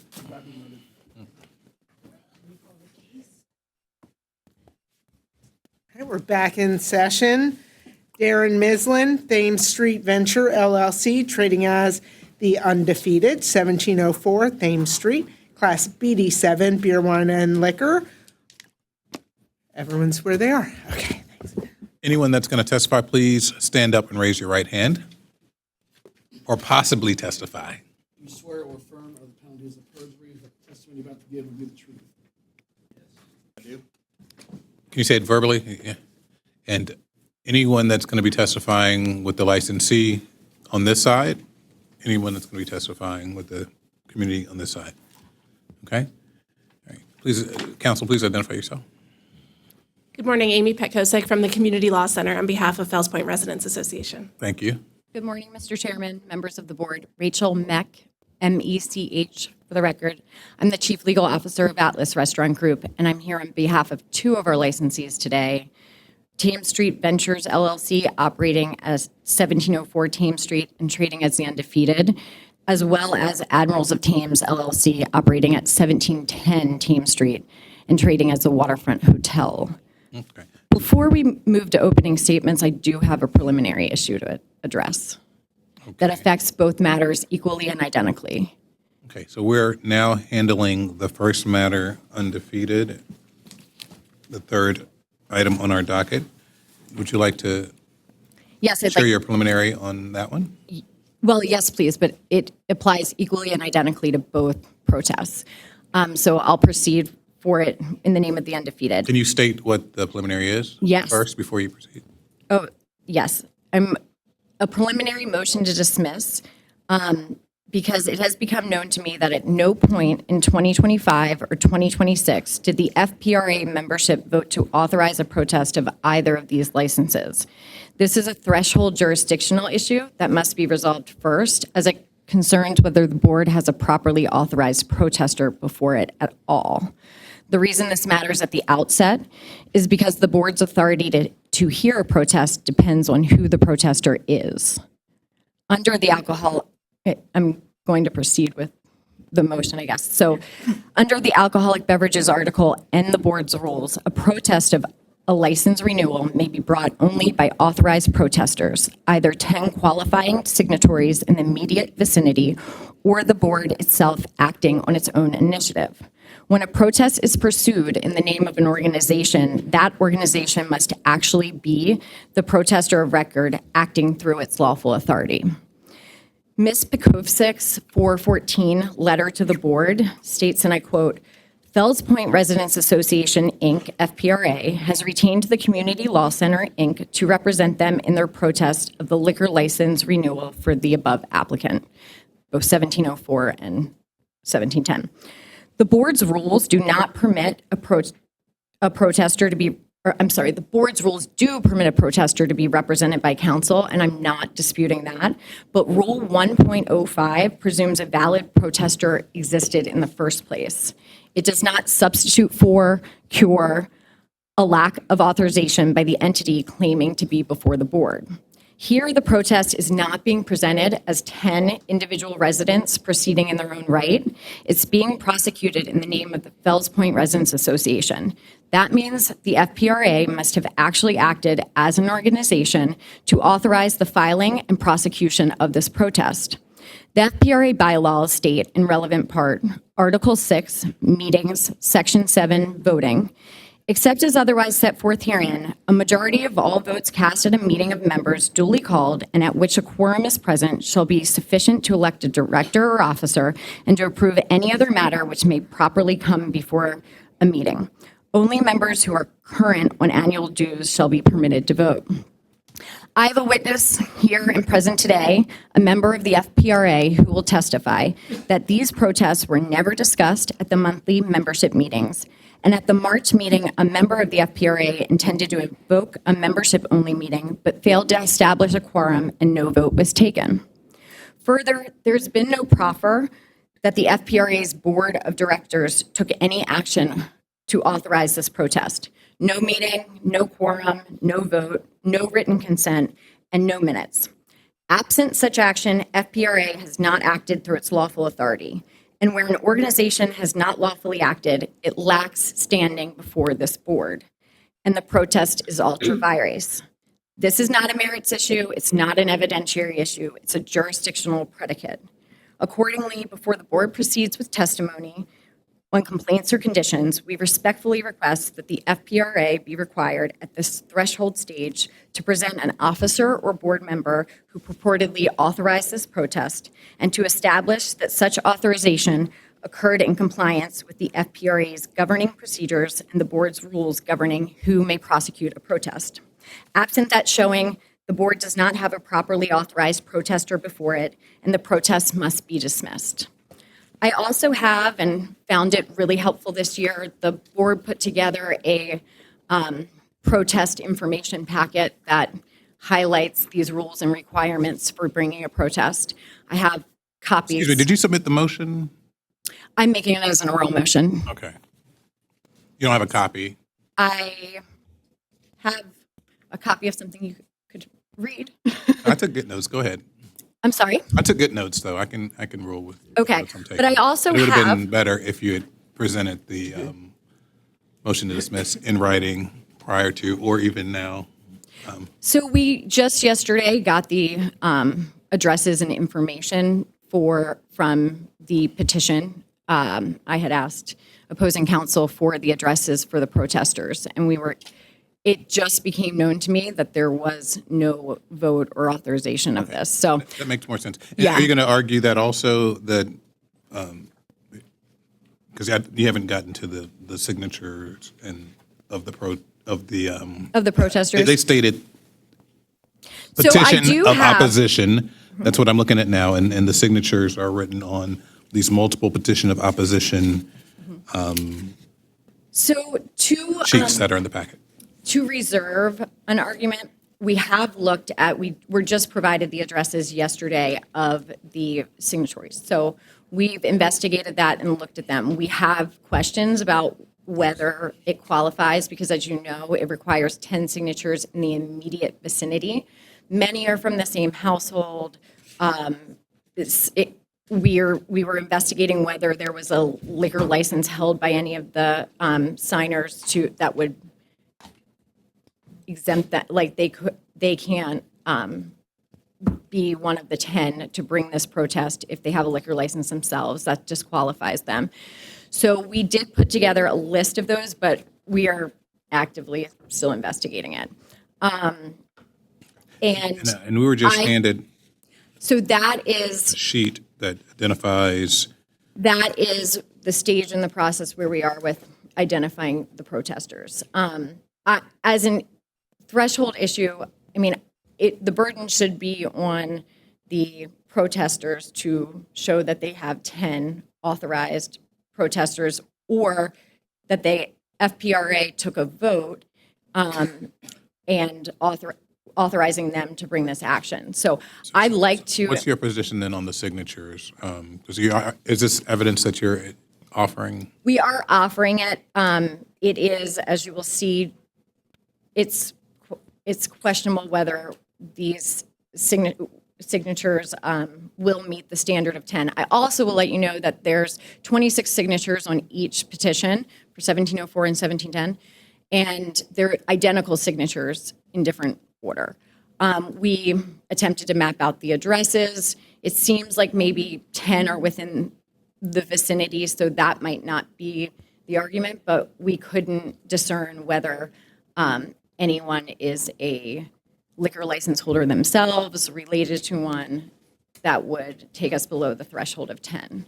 Now, I'm not going to argue that if there was a proper vote of the membership of the FPRA, that it wouldn't qualify for the FPRA to bring this protest in the name of their constituents. But I have a member here who will testify, and I have two, our own license holder has attended all meetings in 25 and 26, and there was never a vote taken of the membership at the meetings. So ultimately, I am making a standing argument that both protests should be dismissed. Thank you. Thank you.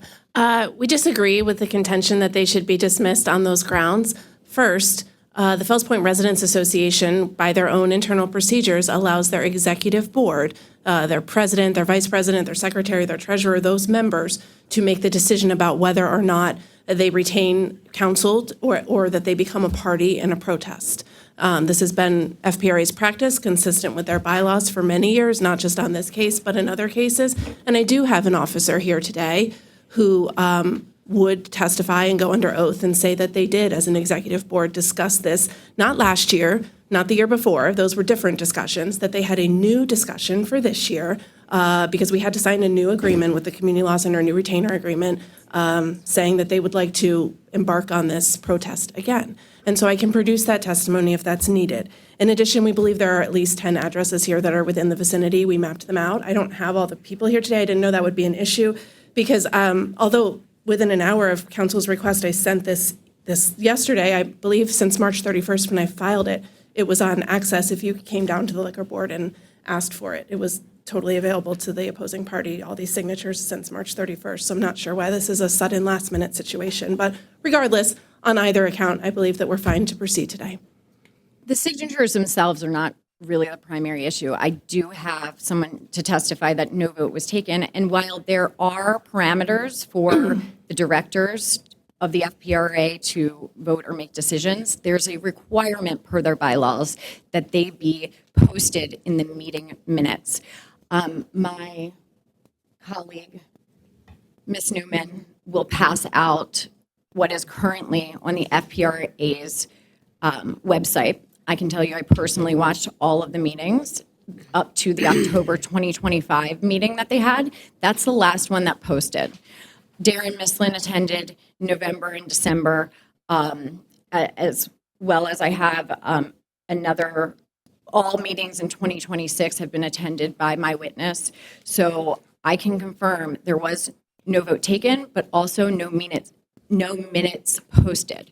Therefore, any member of the board who I've just passed out a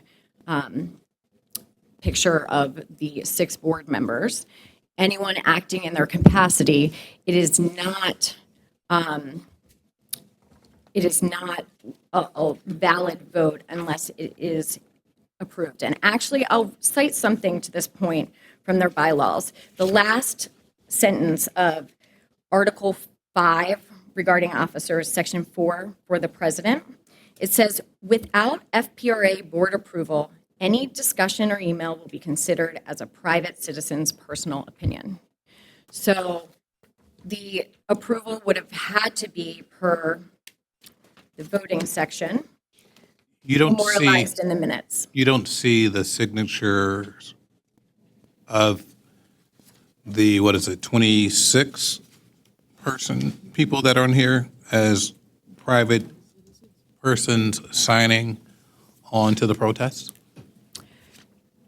They can be private persons signing on to the protest, but they need to be here to actually protest. They can't send a representative acting as the FPRA, acting as a community association. For my defense, I have the right to know who I'm defending against. And the FPRA is reverberating any of their constituents, I guess. Yes. But the difference is, I'm sorry, I'll respond to it again. It's either 10 constituents or at the board's initiative. And it's the FPRA's burden, not mine, to show that that 10 constituents signed on to this. And I don't see how they could have if they were not voting. You have to be a dues-paying member. I did request from the FPRA a list of their current membership. So I can't, and I did not receive that. So I can't confirm of the 26 members or the 26 people who have signed these petitions, whether they are current dues-paying members of the FPRA. So if the 26 people or 10 of them that are on these petitions are here to testify today against the protest, I understand we proceed. But to proceed in the name of the FPRA is disingenuous for who they actually represent if they do not represent their dues-paying members. And my witness would testify to that. Thank you. I respectfully will deny your motion to dismiss. You did state that the FPRA, it's either they're issuing the protest or, you said or, the 10 protestants, in this case, at least 10 people from the community that meet the statutory guideline of being a resident, commercial tenants, or applicants for their license or real estate owners. In this case, I do see it as the 10, at least 10 signatures from community members that meet the statute that did occur to at least initiate this protest process. I think your second part of your argument may deal with the process of us going forward with this hearing and whether or not there's enough evidence for the renewal to be stopped by the protestants. So I hear your argument. I think it's a very artfully stated argument, but it's not, it doesn't meet the level to dismiss at least the protest hearing at this point. I do see that the other part of your argument is that you said if all of the persons that signed came to testify, but if you watch this process, that's not what happens most of the time. The signatures are there, and a certain amount of the community will come and testify, and sometimes one or two people will testify on behalf of the other members of the community. In this case, it seems as if the community has elected a spokesperson. That spokesperson happens to be an attorney that does represent FPRA to argue on their behalf. So in that sense, I believe we do need to hear this case, and I will make our ruling after we hear all of the testimony. And we've already seen evidence that's been entered, and we look forward to getting on with this and moving forward. All right? Thank you. Go forward since. Yes, thank you very much. Just to clarify, you would like me to refer just to 1704 right now and keep 1710 arguments Yes, separate? and the arguments that were made, you can incorporate those in the next, so we don't have to argue them again. For the record, at least. I understand that motion applies to both. Okay, yes. Very great, thank you. Thank you for hearing the protest today, Board. I know this is not the first time that my clients have been before you on this exact licensee. Unfortunately, in regards to this establishment at 1704 Thames, the problems have continued and continued to escalate. I'm not going to be repetitive today. I'm going to put a witness on. I'm happy to answer questions. We did submit what our 3 arguments are. First, we believe that this license carries with it a requirement to sell food, and it carries a food receipt requirement if the receipts are asked for. We do not believe that food is being sold at the Undefeated anywhere near the statutory requirement of 51% of the total daily receipts of the establishment. It's turned into a courtyard for drinking instead of the restaurant that was promised when this memorandum of understanding with Fells Point Residents Association was negotiated. That's our first concern. It's pretty clear to us that Statute 12-1706 requires a BD7 in this ward of the city to carry that with it. I have the actual filing and copies of it from this liquor board itself with Ms. Wurzberger's initials on it when the license was transferred. That when at time Chairman Matriciani told the licensee, yes, not only is the MOU incorporated, the food receipts requirement is incorporated, and this also came up a year later, last year. If I rewatched that hearing on April 17th, 2025, and Chairman agreed again, the food receipts requirement applies. So I'm not sure why we're still not selling food and why we still can't produce receipts. Do you have evidence of that? You said 51% is not occurring at this point? We have requested food receipts, and we have received no food receipts. Okay. I would love to see evidence of the food receipts. That would be wonderful. The second and third issues are the music in the courtyard. The music is being amplified at times outside of the stated agreed hours in the Memorandum of Understanding. The courtyard at times remains open past 10 p.m., which in the Memorandum of Understanding is the close time. And the last point is, I would say, up to interpretation on words. But the Memorandum of Understanding between the parties says no live music. So live music from 1710 is being amplified into that courtyard. Bands, singers that are playing, not ambiance music, not soft background for a restaurant. It's an end run, in my client's opinion. It amounts to live music being played, and it's a violation of the agreement. So for those reasons, multiple 2 years now of violations of the Memorandum of Understanding. We did submit pictures with timestamps. And I have that piece of evidence from the file on 12-1706 if the board wants that. And other than that, I'm happy to answer questions or produce a witness that will verify all of the things I've just said if the board would like that. You can present whatever evidence you'd like to before we. I'd like to proceed with my opening before she presents her witnesses, if that's okay. And I'll limit this to only the protests and materials for 1704. I didn't know you were asking for an opening. We started already with the protest. But is it okay if? I believe that was her opening. No, I Right. thought we were doing the protest, but Protest. I'm happy to do whatever the board would like. No, it's fine. Go ahead. Okay. I would like to address the submission, the 4/14/2026 letter that was just referenced. And so I'm going to respond to that just in my opening. Just so you know, the hearings here are done a little bit looser than, I'm a lawyer also. I understand. So if maybe you're it's going to not do an opening in the opening. future, just let us know, because most of the time we jump right into the into the hearing, so it's fine, go ahead. Sure. This is just specifically a response to the written testimony that was submitted 2 days ago. Yes. So at the outset, it's important to be clear that the protest against the undefeated is entirely without factual or legal merit, and the FPRA's submission does not change that reality. What the board has before it is not evidence of noncompliance, but rather a compilation of allegations, speculation, selective videos, and misstatements of law, none of which are supported by citations, violations, or sustained findings by the agencies charged with enforcement. The FPRA's submission attempts to relitigate issues that have already been determined, investigate complaints which were unfounded, and to transform a negotiated memorandum of understanding into a punitive enforcement weapon. That is not what the MOU is, and it's not how this board evaluates renewal protests. The 51% food to beverage argument is legally incorrect. The FPRA for a second year asserts that the undefeated is subject to a 51% food to beverage sales requirement, and that assertion is legally wrong. The undefeated has a seating capacity of under 150 persons. As a matter of law, specifically Rule 12-1706 D2, Roman numeral 4, Part 1, the 51% requirement does not apply to this establishment.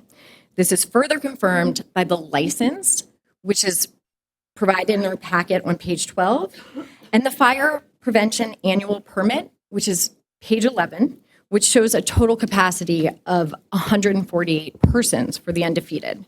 Are you stating that that We are exempt. 51%, you're exempt? That's one statement.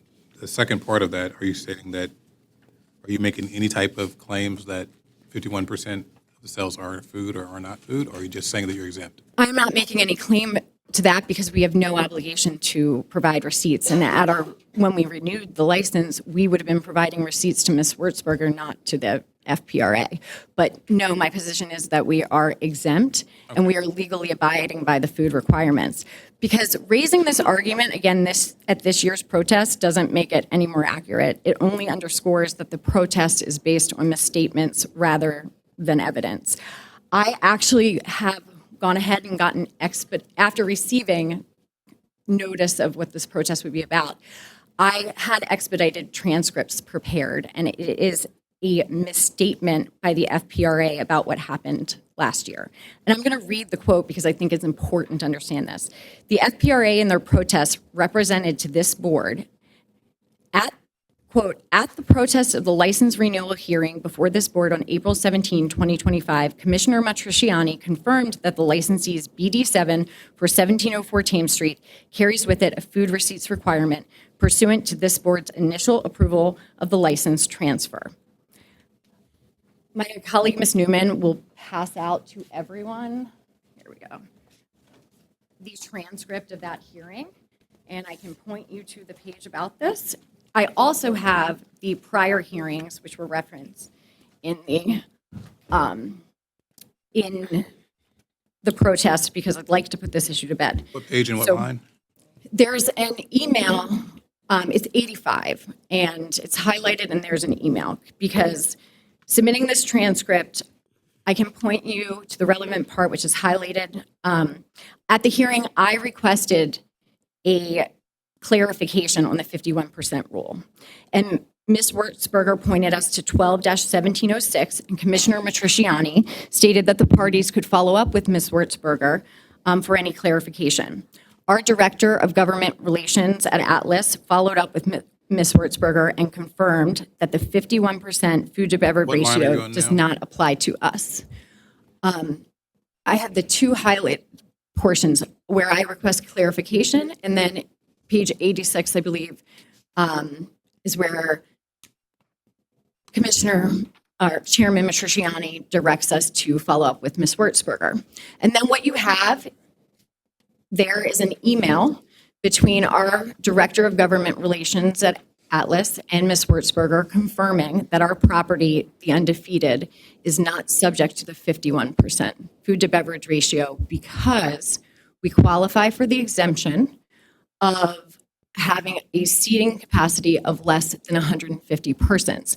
In fact, we have an overall capacity of 148 persons, which is the fire prevention permit exhibit 11. Do you want to address some of the other issues that were stated? I do. The undefeated has no noise or sound violations despite constant complaints. The FPRA alleges noise violations, improper use of speakers, and candid camera-like breaches of the MOU. But the record will tell a very different story. Not one citation for sound or noise violations has ever been issued against the undefeated. Despite repeated and frequent 311 complaints, every single call forwarded to this board in the past year has been unfounded. In fact, no BLLC inspector, health department official, or entertainment district unit enforcement agent has issued any violation against this licensee for noise, music, or speakers, or anything for that matter. The FPRA's protest relies heavily on videos taken by private individuals untethered from any enforcement finding, decibel measurement, or inspector observation. Videos taken by neighbors do not amount to per se violations, and they do not override the board's established investigative process or the FPRA's burden of substantial evidence. The MOU is being mischaracterized and misused. The protest before the board repeatedly invokes the MOU, but does so inaccurately and out of context. The MOU prohibits live music in the courtyard only, and the undefeated complies with that restriction. Live entertainment is not a difference of terms, as council stated. It is defined in the Liquor Board Rule 1.01, Section 22, and it is identical to Article 32, Section 1-306, C1 of the Baltimore City Code. Live music, it means music performed live by one or more individuals. But accordingly, the FPRA's reasoning suggests that if a live performance is being repeated on speakers, or if live music inside an establishment can be heard in the courtyard, that would constitute live music. And that's just not so. It's a mischaracterizing or misreading of the statutes. The MOU permits limited background music during defined hours and subject to decibel caps. The undefeated has never been cited for music exceeding the agreed to decibel limits and for the hours of operation cut off before any law would require us to do so per the MOU. In my opinion, we never should have signed that MOU, but we certainly haven't willfully violated it. And most importantly, and what I think this hearing is really about, the MOU is incorporated into the license and it's enforceable by this board, not private parties acting as self-appointed inspectors. What we are seeing instead is an attempt to convert a neighborhood association into an enforcement agency. The FPRA is asking you to presume guilt without the predicate of proof. But there is no finding that the undefeated has violated the MOU. Simply put, the MOU is being weaponized and not used as a cooperative framework. And that misuse is precisely why enforcement resides with this board and not with the protesters. So the main arguments that have been made, and they were briefly made on the record, and you've addressed most of them, I think pretty much all of it, food, the music, the close time, and the music overflow. That's what I'm hearing right now. So we don't have to go all the way into the MOU. I know that there are deep issues between the parties, and we want to try to rectify some of those, maybe not right now, but that is something that I do want to see happen in this community, because we're all going to have to live together. And there are multiple establishments we see that are owned by the same group in this area. But I just want to make sure that you address those issues completely. You stated that Undefeated hasn't had violations, and that they're a fairly new establishment. Yeah, so they're not going to have violations, and I agree with you on that. But there are music overflow issues. We can address those more in the next hearing. Do you have any anything to say about that, the music overflow issues that they're stating that are occurring, and the staying open past the times that were agreed to? So, yes, and we'll put a witness on about specifically the pictures that were submitted by opposing counsel. You can But proffer also, it's fine. as one, one thing that the board should know, and it's in the transcript from last hearing, at the end of both of these licenses were protested in 2025. And after that hearing, the board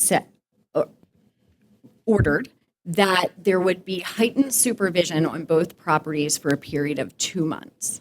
So we, during those 2 months, when your liquor board inspectors were checking on the facility, checking on the sound, and monitoring it, we again had no violations. I think that is extremely, even though the undefeated or the courtyard has only been open a select number of days, the issue goes both ways. How is it such a problem if we've only been open, and we've actually only had the speakers on, I think, 2 weekends so far this year. And actually, I have my licensee would have testified to this, but I can stipulate for him. We've actually removed the speakers that are there and are currently in the process of putting in new ones, but we've never been found not to be in compliance with any sound violation or the MOU. The liquor board, to enforce the MOU, was charged with that for 2 months during the height of our outdoor season last year, and there were no violations. We're here today after not having used the courtyard basically since late fall, and again, no violations. Have you seen any violations, or have you seen anything over the last few months? Because when did you open the outside area, your client? I think really A couple weeks ago? I'm going to ask my licensee if that's okay, just so I don't give incorrect information. Say it to your counsel. 3 weeks to a month ago. Okay. In the last 3 weeks or so? 'Cause I do, believe and that they were if I could closed. call my witness just about that issue, so Yes. yeah, that'd be great. State your name first, for the record. My name is Mark Scheitler. I'm a Fells Point resident. I'm a FPRA member, and I'm a neighbor of the business in question here today. Okay. So in the last 3 weeks since they've been open, have you seen any after hours? Have you heard any loud music? Have you heard music being amplified from Undefeated? Yeah, I would say only one time, and I did file a 311 for it, and I have some notes. It was on March 22nd. And can you describe that? Because we need specific instances in a protest. Yeah, it was a question of loud amplified music. The MOU is very clear that the standard they're held to is the same standard as any business that's adjacent to residential properties, 58 decibels, the sound of an office conversation. And when I came home, I could hear really loud music coming all the way through my house with the windows and doors shut. And when I opened up my doors to the patio, it was very clear that there was a party going on. And my house is a few doors down from the courtyard we're talking about here, but I do have access to a sally port that goes right behind the property. So I was able to go over there and look over the fence and see what was going on and know exactly where the music was coming from. Okay. You said a party was going on, Well, or you know, what do you mean by that? What I mean is loud music and people, drinking, which is what we expected the business. And I have no issue with that. It's a question of the loud music that really is disturbing to the neighbors because we have yards that we share this space with. And we want to be able to use them. And your property abuts to the back of Yeah. the bars, Yeah, correct? through my neighbors. Yeah. Okay. Yeah, it's one big kind of common back area that with our buildings on one street, the businesses on the other, and this courtyard is kind of the access from that area out onto Thames Street. Okay. Any questions, counsel?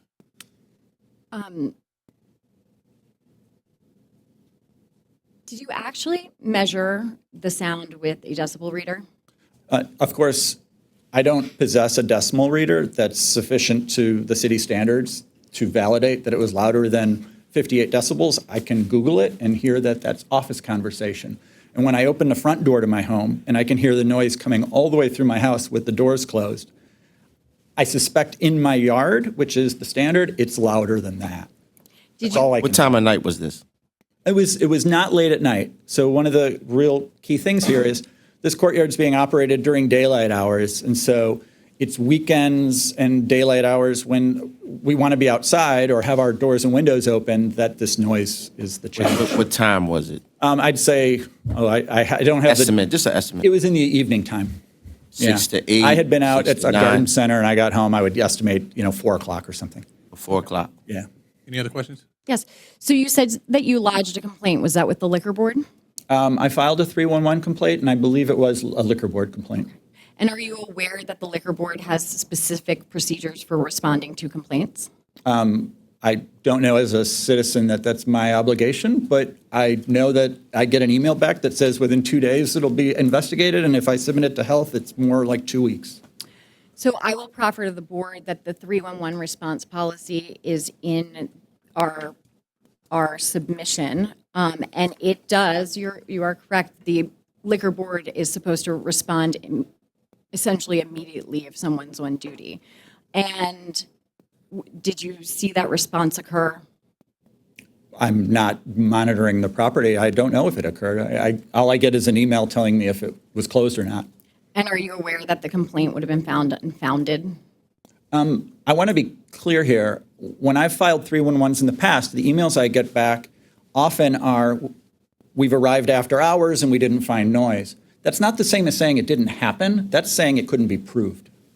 I think it's a challenging bar to expect the inspectors can be there in a timely way when it's going on. I can't change that, but as a citizen, I'm impacted by it when I experience the noise. Thank you for your testimony. Thank you. You finished your question?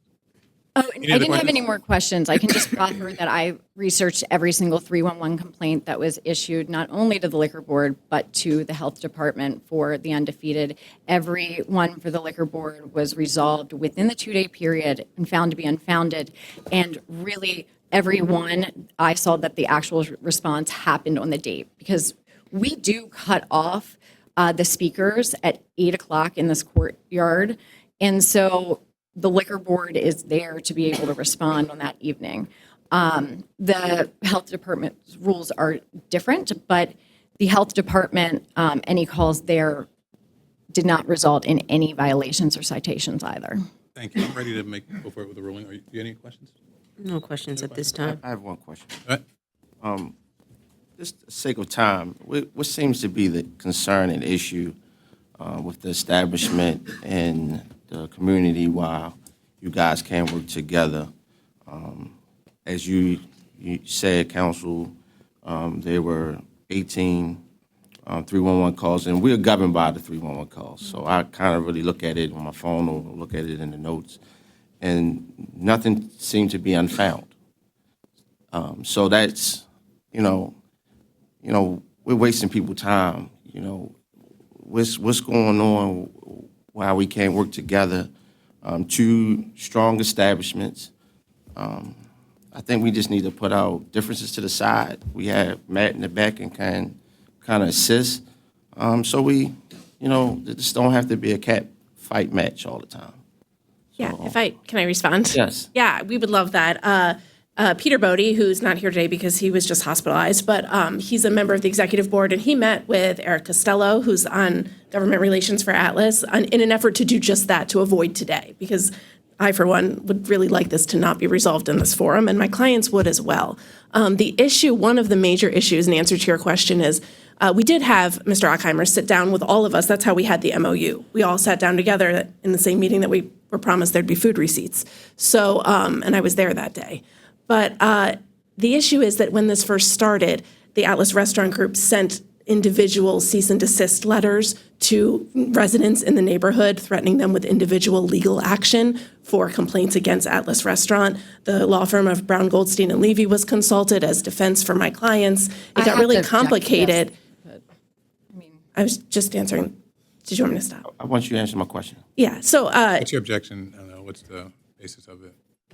I believe that's mischaracterization. If it's a legal process outside of this court, then there's something else to this conversation that just isn't being represented there. But Okay, if we can just, yep. I just, and that's why you don't see a big showing here today, because the majority of my clients are terrified that they will be individually sued by Atlas Restaurant Group. And there has been further legal action threatened that I have heard threatened recently. So I know our board can't govern anything like that, but is it possible that y'all can work together on your differences?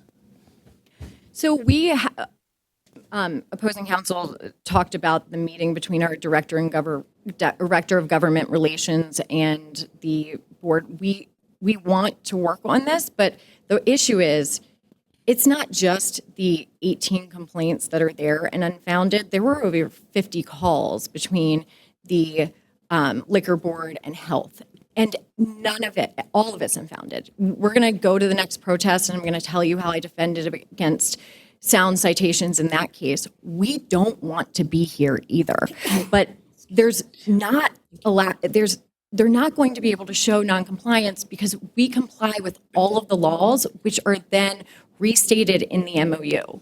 And basically, I really do believe that the FPRA is kind of trying to police this, and that's where the negotiations have broken down. We offered at the last hearing, you have the transcript, for any of the residents nearby to call Mr. Mislin, who's our licensee at the Undefeated, and or to call Mr. Circus, who you'll hear from next, the waterfront, for noise violations.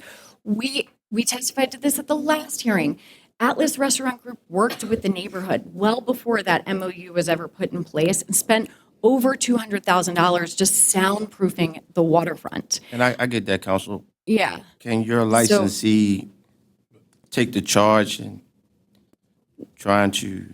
We are happy to work with them in the sense that we'll respond to any call, we'll listen to the community, but quite frankly, this MOU has just become a weapon that's being used against us. We come back here, what is now an annual ritual before you guys, and we've been with a property that doesn't have an MOU, the waterfront, we've been before help with them.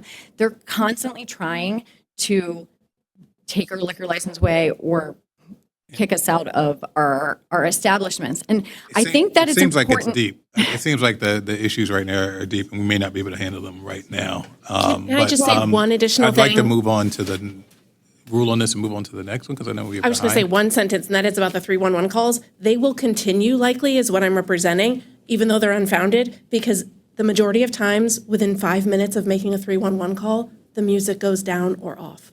I don't know why. I'm not there, but if that's a technique to make it be quiet, my clients will continue to use it. Okay.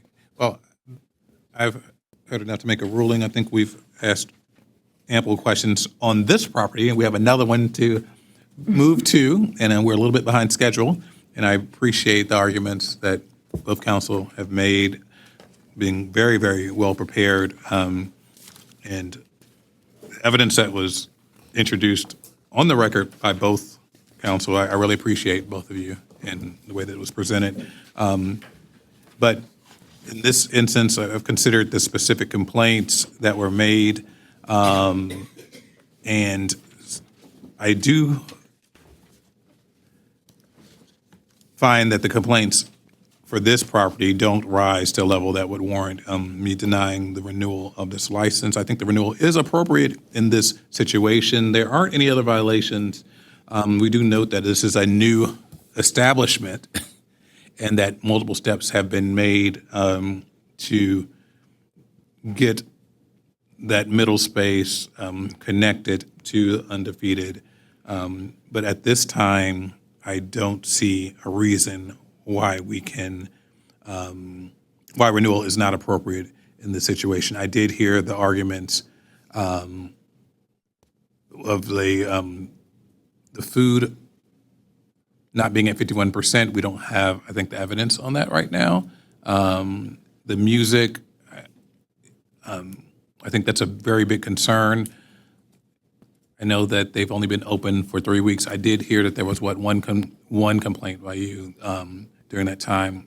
It hasn't been substantiated by our office or by the health department. That doesn't mean it didn't happen, though. I do know that. That doesn't mean that didn't happen. And I think the music overflow may be an issue for the next hearing. So at this time, renewal will occur.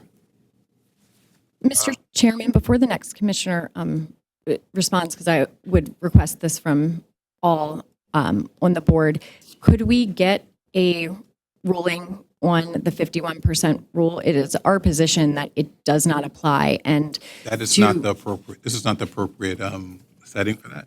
This is just the protest hearing. But you can talk to our office after that. You want an affirmative ruling on whether or not 51% of the sales have to be food. That's what you're stating. Yes, and I guess I would also inquire what is the proper setting then for that. We did follow up last year and inquire with Ms. Wurzberger and feel that we have confirmed that we are not subject to the 51% rule. We also will. So one. In the future, we would like to be heard on that as well. I was going to file something separate, yeah, perhaps a breach of contract situation, but so there could be a separate hearing on that because we do believe when the transfer was issued, it was attached. Yeah, talk to Ms. Wurzberger on that. If this was a violation hearing and you were denying, and we had the records and you're denying that it had to happen, and we ruled one way or the other, and obviously the appeal would happen in circuit, like there are multiple ways that this could be heard and an affirmative decision could be made on it, but I think this is not the time for us to discuss that. If you could talk to us right after you have your second hearing. Of course, I just in an effort to try and avoid I hear you. it reoccurring next year. It was what we do want to do, though, and we're making affirmative steps to clarify any of these small issues with the liquor board. We're making a lot of steps over the last few months and this year to make sure that we handle these little issues that have been happening over the last 5-10 years so they don't happen in the future. So I do want to hear about issues like this, and we do want to rectify these things, okay? Fantastic. So thank you for bringing that to our attention. And I'm going to note that also and talk in our next executive board meeting. Okay. Thank you. I concur with the chairman. I feel that the renewal is appropriate. However, I would like the licensee to take initiative to work with the community. It's a lot of time, money being wasted.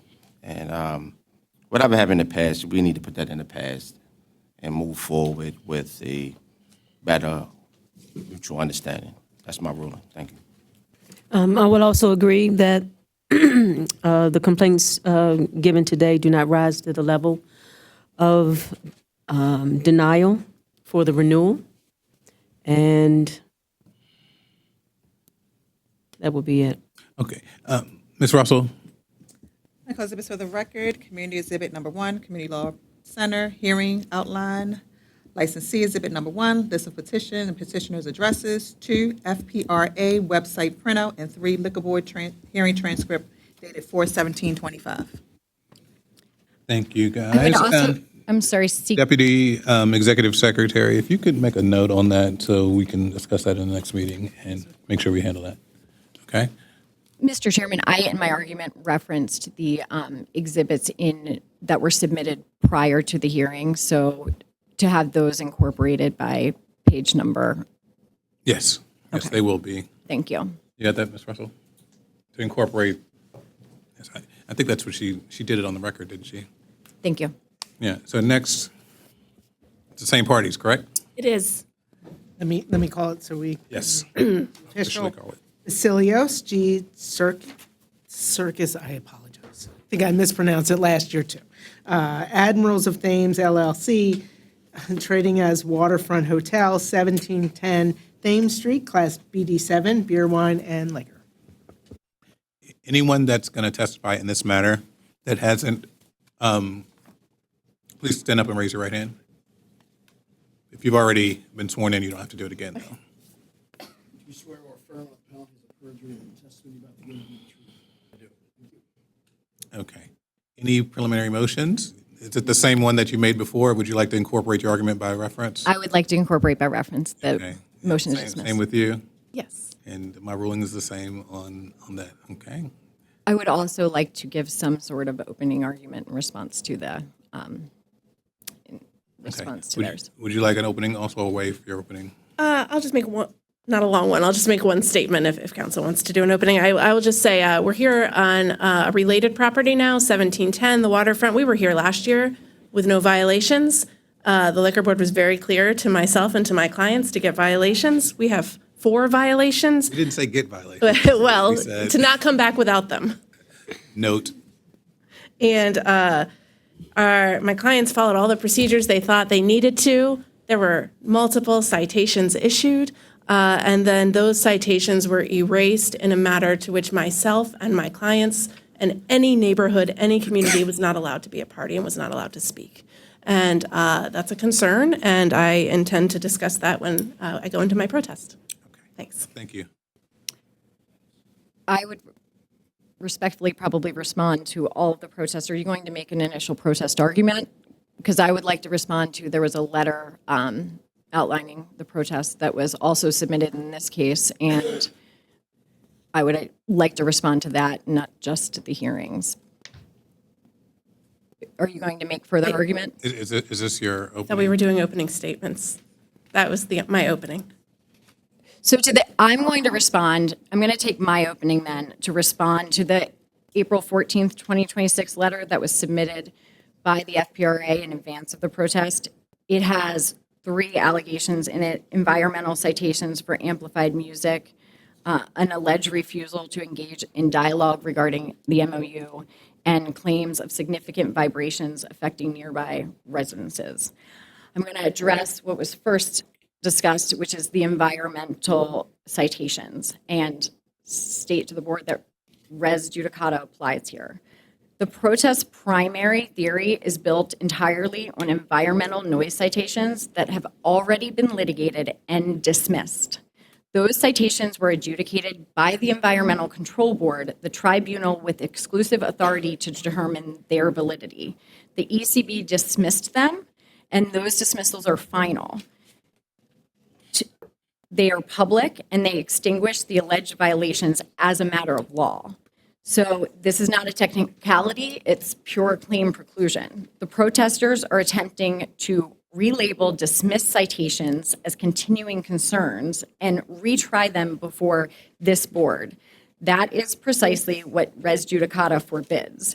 And once a claim has been fully adjudicated and resolved, it may not be resurrected in a different forum simply because protesters are dissatisfied with the outcome. And FPRA's counsel was present at the Environmental Control Board hearing. I represented the waterfront at that hearing. And they should know that there was no finding of unlawful conduct by the Waterfront Hotel. This board is not an appellate body for the ECB, and it should not be asked to undo final adjudications through the back door of a license protest.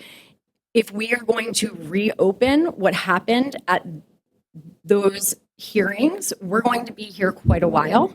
So I did, in advance of this hearing, submit a video of the Environmental Control Board hearing, and I have a transcript if the board would like to see it today. But what it neglects to tell by just saying these were dismissed, they were dismissed on the basis of law, they were dismissed on the basis of fact, and there's no continuing violation here that should even be before this board. So I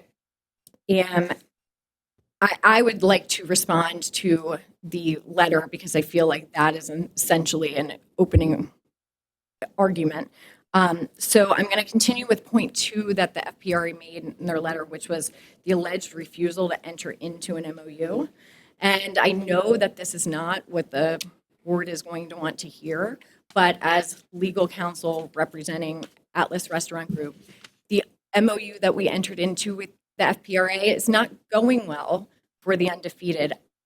I do not believe we will enter into an MOU here. In fact, I can say we are not entertaining that at this time. The MOU is a voluntary private agreement. It's not required by statute, regulation, or prior order of this board. A licensee's decision not to enter into a voluntary agreement with the neighborhood association is not evidence of misconduct that's a lawful basis for the protest. We're not using that as a determining factor in the protest at all. And Okay. it is you can do, your client can do what he or she would like to do with the MOU. We do want the parties to work together, but yeah, that's not one of the standards I look at when making the determination on whether or not to renew or not to renew. So Thank you. Well, the third issue then is the claims of the vibrations and the actual enforcement record. So the claims are anecdotal, they're unsubstantiated, and they have not resulted in any sustained violation.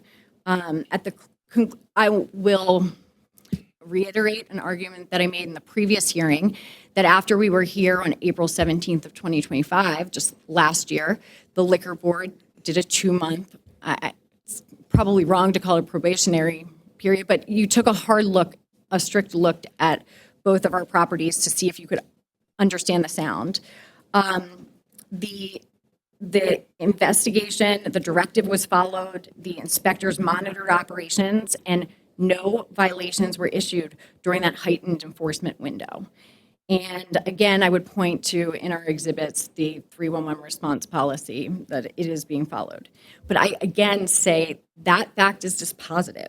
Where allegations are tested under increased scrutiny and still do not result in violation, the law does not permit this board to substitute speculation or subjective discomfort for enforcement findings. So today, before the Liquor Board, there are no Liquor Board citations, there are no Liquor Board violations. And I just feel like you said there are no violations before us today with the Waterfront Hotel? there are no, correct, What do you mean by there are that? no, 62724 violation alterations. so those were issued by the, No, by us, by the Liquor Board. oh, that's about the speakers that are on the outside. Those speakers are actually the property of the Undefeated, but they have been removed and taken down. So we've worked with CHAP, Housing, and Was it your they've argument? been removed.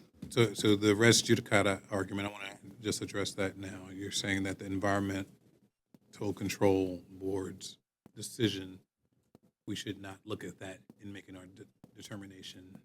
Is that what you're saying? I'd be happy for you to look at the decision because it was from a variety of different aspects defeated. Yeah. But I do not believe that it's proper to be adjudicated here. A citation issued by a separate licensing body. I mean, opposing counsel has stated that they couldn't participate in the hearing, that they had some right to do so. What does that have to do with res judicata, though, in this sense? Res judicata is that, so the 3 citations were all challenged by me before the Environmental Control Board, and all of them were dismissed. I'm going to point you to pages 9 through 11 is the dismissal.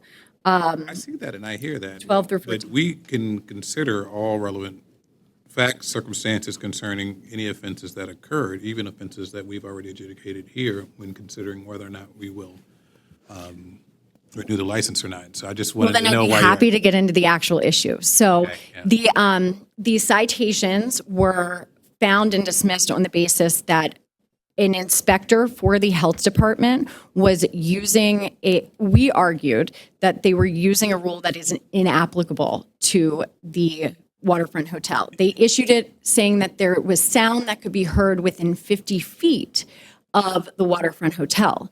The applicable statute under Title IX of the Noise Code of the Health, Title IX, which is Noise of the Health Code, we as a commercial establishment are subject to a 100-foot rule. So Inspector Ward appeared, he's a health department inspector, he appeared at the hearings and I questioned him. On both citations that he issued, he was standing he was standing within 50 feet of the Waterfront Hotel when he issued those violations. And that was determined by the board on, it's in the dismissal.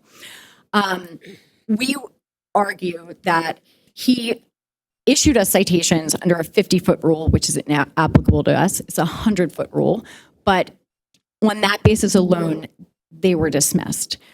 There was a third citation where the inspector did not appear for the hearing, and it was dismissed on that basis, on a preliminary motion to dismiss. However, I will represent here that, and my numbers might be a little bit off, but in the history of the health department, this inspector that I questioned is the only inspector. Well, there are only 2 inspectors in the history of the health department to have issued violations under the entertainment provision, that 50-foot rule. And that is Inspector Ward and the one violation that was issued by Inspector Grant. That is the one that was dismissed. We argued that the rule was inapplicable and that the 100-foot rule would apply. So on the basis that these are even being brought into court, the standard is not for that is standing 50 foot away and hearing sound. It's not the decibel limits that are what is required. We talked about this in the last hearing. I heard from the witness 58 decibels. Well, that's put too simply. If you actually look at the code where you have a commercial property abutting a residential line, 58 decibels is the guide. However, there are exceptions. For 12 minutes, you can go a number of decibels above. For 5 minutes, you can go a number of decibels above. For 3 minutes, you can go a number of decibels above. In that hearing, I asked Inspector Ward if he had ever used the a decibel reader, and he said he had. He didn't use it in this case because he started using this law that we argued was inapplicable. But even in those instances, he stated that they never stay for more than 2 minutes to take the sound reading. So to say that there have been no violations, we haven't violated a decibel ruling, and so to take citations that are so ambiguous and bring them here as complaints, it's not specific. It doesn't meet the standard of substantial evidence. Thank I you. also will add one thing. Because You're going. I'm sorry? I just want to make sure that we hear, before you finish, we hear all of counsel's arguments, because I believe you're going off of her April 14th letter. Proffer? Just want to make sure that we hear all of the arguments from. Sure. And then you can respond to all of them. 'Cause I don't want you to make arguments for items that may not be still on the table. That's all. Are the arguments, all of these arguments are still part of your protest, is that correct? They are Nothing on part of your our mind? protest, and I would like the chance to be heard on that when it's my turn. Would you like her to, I'd like you to finish with your Sure. protest and you can respond to it. Sure. Okay. Absolutely. The only reason we're here today on the Waterfront Hotel is because the amplified music continues to vibrate into my clients' homes. It happens at all hours. It happens when they're trying to sleep. It happens when they're trying to do work in their offices. There was testimony a year ago to that matter. And at the time, Chairman Matriciani said, I hear you and I'll increase enforcement, but there are no citations and there are no violations. I contend today that the 4 citations from the health department that happened within a 16-month period are in fact evidence that can be considered by this board, that there was, as it says, amplified music originating in the Waterfront Hotel and broadcast on outdoor speakers observed in the 50 feet distance of Lancaster Street. 50 feet? Whether or not we're looking at a commercial standard, 50 feet is where my clients live. They live directly behind where the music is being amplified from. And at least one of these, the May 31st, 2025 citation, was dismissed because someone was on leave from their job that day. The person, Officer Grant, who wrote that citation, I was permitted, I filed a Public Information Act request and was allowed to watch the Environmental Control Board hearing. I was not allowed to speak. I tried when there were factual inaccuracies presented, and I was silenced. So I was not allowed to say any words. But I watched the entire multi-hour proceeding, and the May 31st citation was dismissed because that officer was on vacation that day. She didn't get to talk about what she heard. She didn't get to talk about the music and how loud it was and why she issued a citation. But it's very concerning to my clients that on all of these different occasions, an official from Baltimore City, from the health department, came out, different officials, 2 different ones, issued citations, and then we come here today And we would really ask that you, as the liquor board, recognize that. I'm happy to proffer or to actually present testimony about how these loud vibrations continue to happen and how concerning they are. You can proffer, and if you can be very specific, that would be great. Sure, I will. Yes, I will proffer that at the minimum on all of the dates that the citations were issued on May 31st, on September 5th, and on August 23rd, the music was so loud that it was shaking walls inside my clients' homes, the vibrations from the amplified music, and that it was happening late into the evening. And that this continues to happen. I will also proffer that I would have testimony today that when 311 is called, even for a liquor board inspector to come out, within a number of minutes, many times the sound is turned down. I don't know why or how that works, but that does appear to happen. And so my clients, that is a technique that they now use to have it be quieter in their homes. So that is just what's happening, and I don't know why that is. Counsel, can you speak a little bit more on that? How do you think that's happening when, the establishment doesn't have access to 311 calls? Oh, I have no idea. That's a private entity. How would they be able to? I don't know. All I know is that, and I'm not there, so I'm just their lawyer, but I know that my clients tell me that when they would testify that at times when they make a 311 call, the music goes down. I don't know. I'm not there. I would not proffer that, no. So anyways, and I would just say that, at the conclusion of the multi-hour Environmental Control Board hearing, which you have my counsel submitted the full video of, counsel for Atlas Restaurants said, we treated this like a Supreme Court hearing. It was this important to us. If something was that important to them, imagine how important it is to my clients who are residents. They would have loved the opportunity to be heard at a Supreme Court hearing type level, to have had counsel, to be represented on the daily impact that this has on their lives. If the liquor board today decides that the argument is correct, the Environmental Control Board dismissed these for whatever reason, and they're not valid, then I'm suggesting that's a concern with our laws and our procedures in Baltimore City, and I will take that the next step to the appropriate forum to decide how there cannot be an end run around the liquor board hearing things through the Environmental Control Board. But we think these citations were valid. There was amplified music on all of these days. It's a problem, and we're asking that you as the liquor board address it and withhold the license until the amplified music is addressed. Counsel, did you initiate an appeal for the dismissal? Thank you. I contacted to see if I was allowed to, and they said I was not allowed to because I was not a party, and the Fells Point resident was not a party. The only people that could have appealed was Atlas Restaurant if they had lost, or an attorney that represented Mr. Ward. I will tell you that there was no attorney for Mr. Ward. The person who heard the Environmental Control Board hearing was concerned. It said, is there an attorney for you, Mr. Ward? He said no, and we are contacting Inspector General Isabel Cummings on that issue also, because that is peculiar and odd that there was an entire legal Supreme Court level hearing conducted with only one side having counsel. So we've asked the city to investigate and look into that situation as well. But no, I was not allowed to appeal. Thank you. Counsel, concerning the loud amplified music, has any documentation your association and client have submitted to the Waterfront Hotel trying to document or trying to work this out as far as with the sound being an issue for the neighborhood? Yeah, we've tried to meet with the Waterfront Hotel through Peter Bodie meeting with Eric Costello to try and work this out outside of this venue, yes. And also, because co-counsel and Atlas have suggested we should contact Darren Mislin, my clients should go. At one instance, one member of FPRA did go over, and then there was a verbal altercation between, and the restaurant asked my client to leave. My client was trying to say the music is too loud, you need to turn the music down. They told him it was private property and he needed to get off the residence. He got angry. It didn't go well for anyone after that.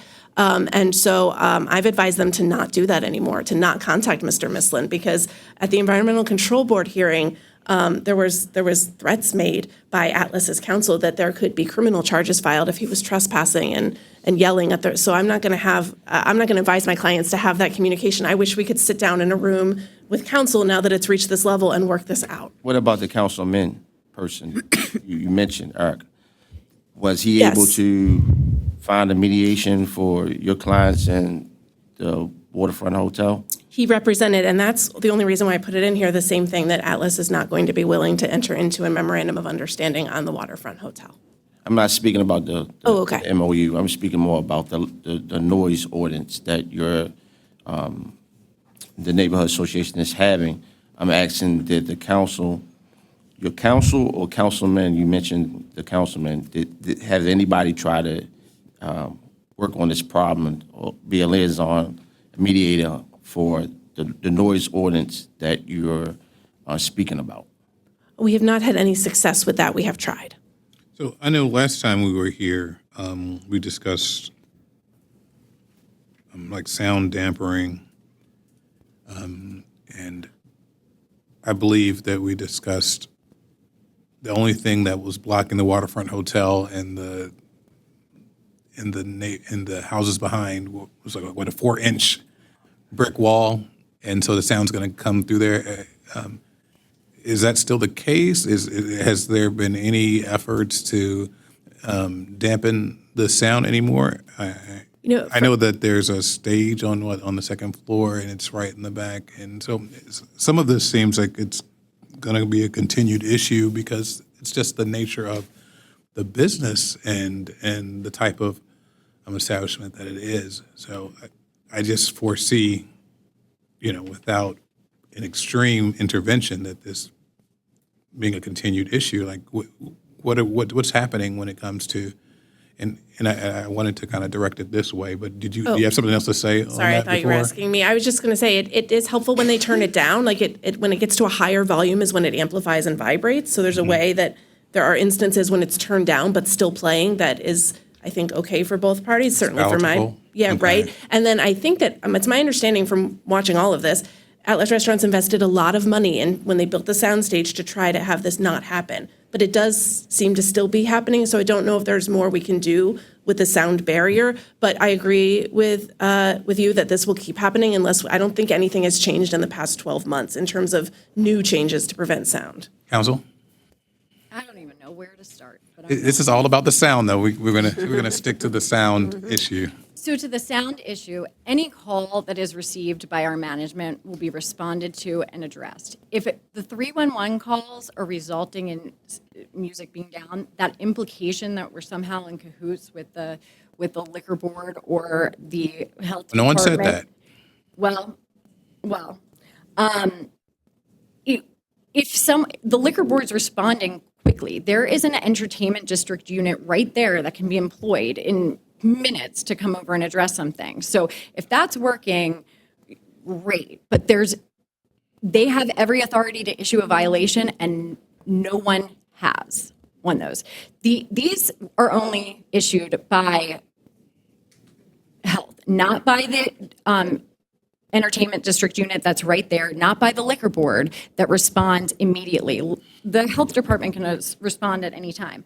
But I do want to say this suggestion that we somehow have some line from these calls.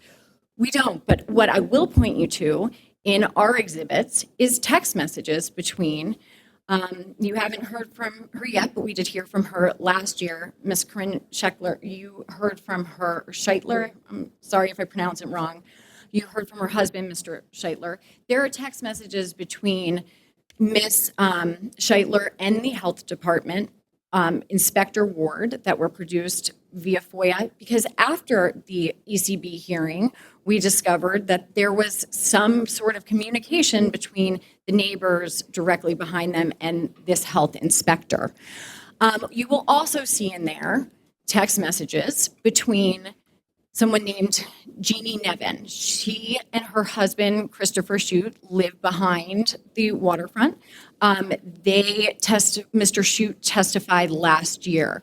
You can read those text messages between her and Mr. Ward. We did treat this as a case, and rightfully so. We didn't have those text messages until after the hearing, but we believed that they were clearly just out to get us, to target us. And that's what the neighbors directly behind us have done. To put some of this in perspective, the Waterfront Hotel has been operating in that very spot since 1771. It's before the United States of America was ever formed, this board, the FPRA. It's before any of the residents in those properties lived there. In fact, last year, Mr. Shute testified that he moved in 2016. We are in a vibrant, multi-use area of Fells Point. This is expected to have entertainment and noise, and it is one of only 2 areas in the entire city that are designated as entertainment districts. The lively mixed-use neighborhood and Thames Street is alive and well because of, in some ways, of Atlas Restaurant Group. Like, to put it in perspective, I just heard the other day that 2 of our longstanding bars in Fells have closed shop. One-Eyed Mike's and Rockwell's apparently are closing down. Going into the height of the outdoor season, Atlas Restaurant Group operates 23 restaurants throughout Baltimore City. And the only noise complaints, because I'm sorry, we don't have any violations, and that is my position. The only complaints and the only issues that we have are with the FPRA. And so, You don't have any violations other than the one that we have here. Is that what you're saying? The alterations violation? yeah, I mean, let's call it a citation. It wasn't found to be a violation, and the citation was dismissed. No, The our ones here. No, we have none. We have none. Then liquor board violation. no liquor board, but One. we've had those adjudicated and decided, and they were dismissed. They were it's the essence of finding it unfounded here. So We have a fine. You were fine. It's a small fine, but hold it's a on. fine. Are you? I'm not sure what you're referring to because I'm On 6/27/24. specifically addressing the. I'm specifically addressing the sound violations. Is there a different violation that? Yeah, there's a different violation, but so if you're saying there are no other sound violations, Yes, I'm saying that's there's what you're no saying. other sound violations. I think different. you're referring to the speakers, which I addressed briefly in the opening. So there was we purchased the property in 2021, and the speakers were already there. Suddenly, there was a old citation that was re-forwarded to our offices. It wasn't properly served, but I have been in contact with Edward Leon with CHAP, and we have reached out to housing, but we ultimately just decided to remove the speakers, which was what was requested, and put different speakers in. So to answer a much earlier question, Mr. Chairman, we have done that, but those are on the outside and the exterior of the building. With regards to, I think it's important, though, to see, because we're now essentially relitigating all of the arguments from the Environmental Control Board hearing. I have provided that video, and I have a transcript here if the board would like to see it, but it's a complete mischaracterization to say, I'm sorry, that Mr. Shute wasn't there, but this inspector testified that he was standing on the back porch of Mr. Schute's home when he issued those citations that were eventually dismissed. He never said that the sound was so loud that it was bothering them. There's no testimony like that, so I have to urge you to read it because that representation is just false. And to say that there's some sort of due process issue here by the FPRA not being present at that hearing, opposing counsel and I have already discussed this before. Her due process rights are not being violated. It's ours that are before the Environmental Control Board. If I speed outside of your house, if I speed outside opposing counsel's house, the police officer issues me the ticket, not the neighbor. So there was no basis for them to be there testifying against us other than to prosecute us. So why did it seem like a Supreme Court case that we were arguing? Because that's exactly what they're doing. They're targeting us. It's cost Atlas Restaurant Group enough money with all of these hearings by the FPRA that they've brought me in-house as their general counsel. Okay. This is. I think we've had enough. I've had enough to make a ruling on this. I need to say just one thing in response. Yes. In 2 years, I haven't been invited to one meeting with Atlas Restaurant Group to try and sit down and figure out what we could do about the sound. Okay. Not so- once. All right, I've had enough testimony and evidence to make a ruling on this matter. Fellow commissioners, do you guys have any questions before I move forward? Is it possible, council just made mention that she hasn't been invited to not one meeting. Is that possible to have your client to start a communication? Commissioner, I think I'm going to step in on this one maybe at another time to maybe see if we can, because the normal channels aren't working, it seems. I don't think the channels that are working. I would just. That's why we need to have an internal conversation about, because I know you're gonna say something that has to do with, because you're gonna have to talk to your client first. You're gonna have to talk to your client about that. And if there are multiple issues with communication, there are multiple issues or claims being made as to residents not feeling comfortable. Like some of these things may be true, some of them may not be true. But until we have an appropriate mediator there, someone that can really distill the issues from each side. I mean, I understand what your client wants. Your client wants to operate its business and be successful in this area as it does in other areas. Also, I understand what your client wants. Also, they want to be able to live in this community. That's a beautiful community, and be able to use the backyard and come in and not hear music, bumping through the walls and through the windows. Even though they know they live in an area that's going to have that music. And I don't think that the normal, let's sit down and have a conversation over coffee is going to work because there's just so much water, under the bridge.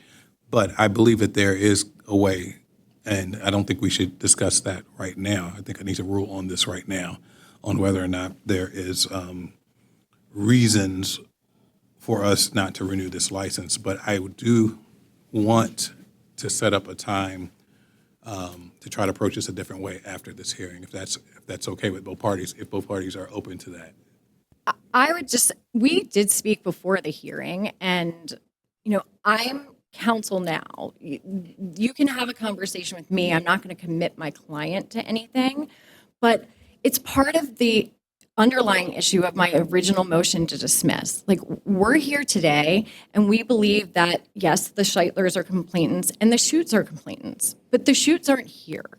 And no one, on their individual basis... There are reasons why they're saying they may not be here, too. You see what I mean? There are other issues, and it may be a great thing that you're now counsel, because now that may be a consistent, person to go through, but there are other reasons, and that's why I said I don't want to kind of discuss that right now. Okay? But based on the review of the protests, I heard the specific complaints that occurred. The most recent ones that happened were stated in your April 14th, 2026 letter. I understand the arguments that most of these were dismissed.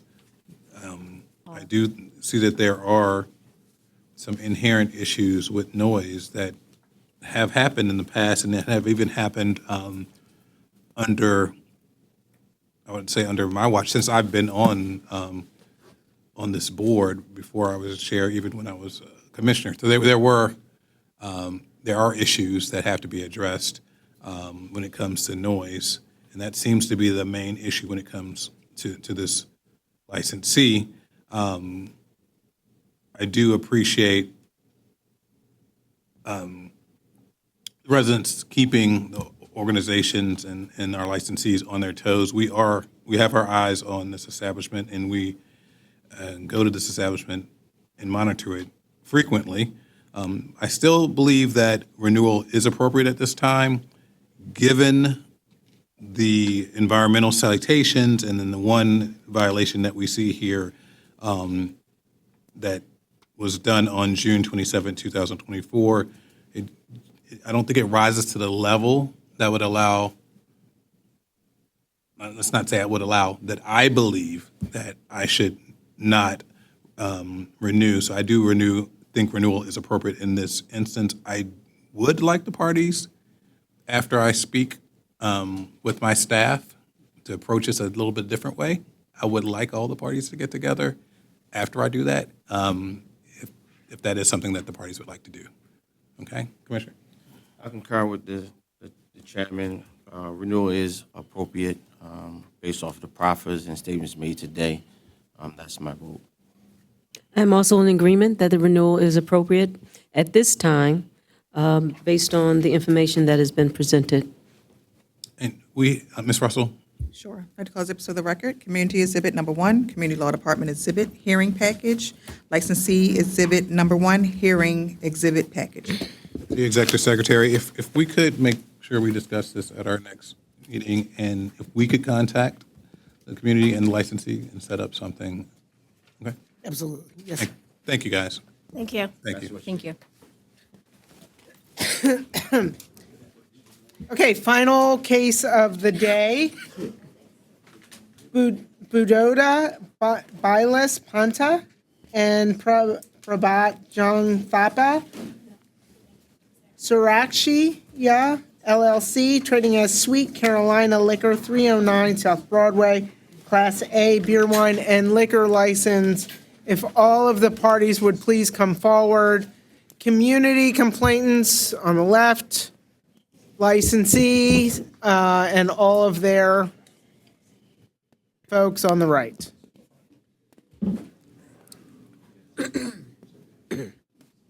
Council, you've been here a long time. I was 81, now I'm 82. I know it's. So let me get the motions. I think I have mine.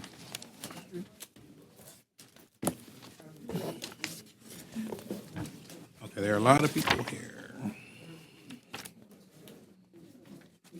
Yeah. Oh, wait, I need this top one. Where'd I put mine? Your what? The motion. But I had them. It must be all up in here.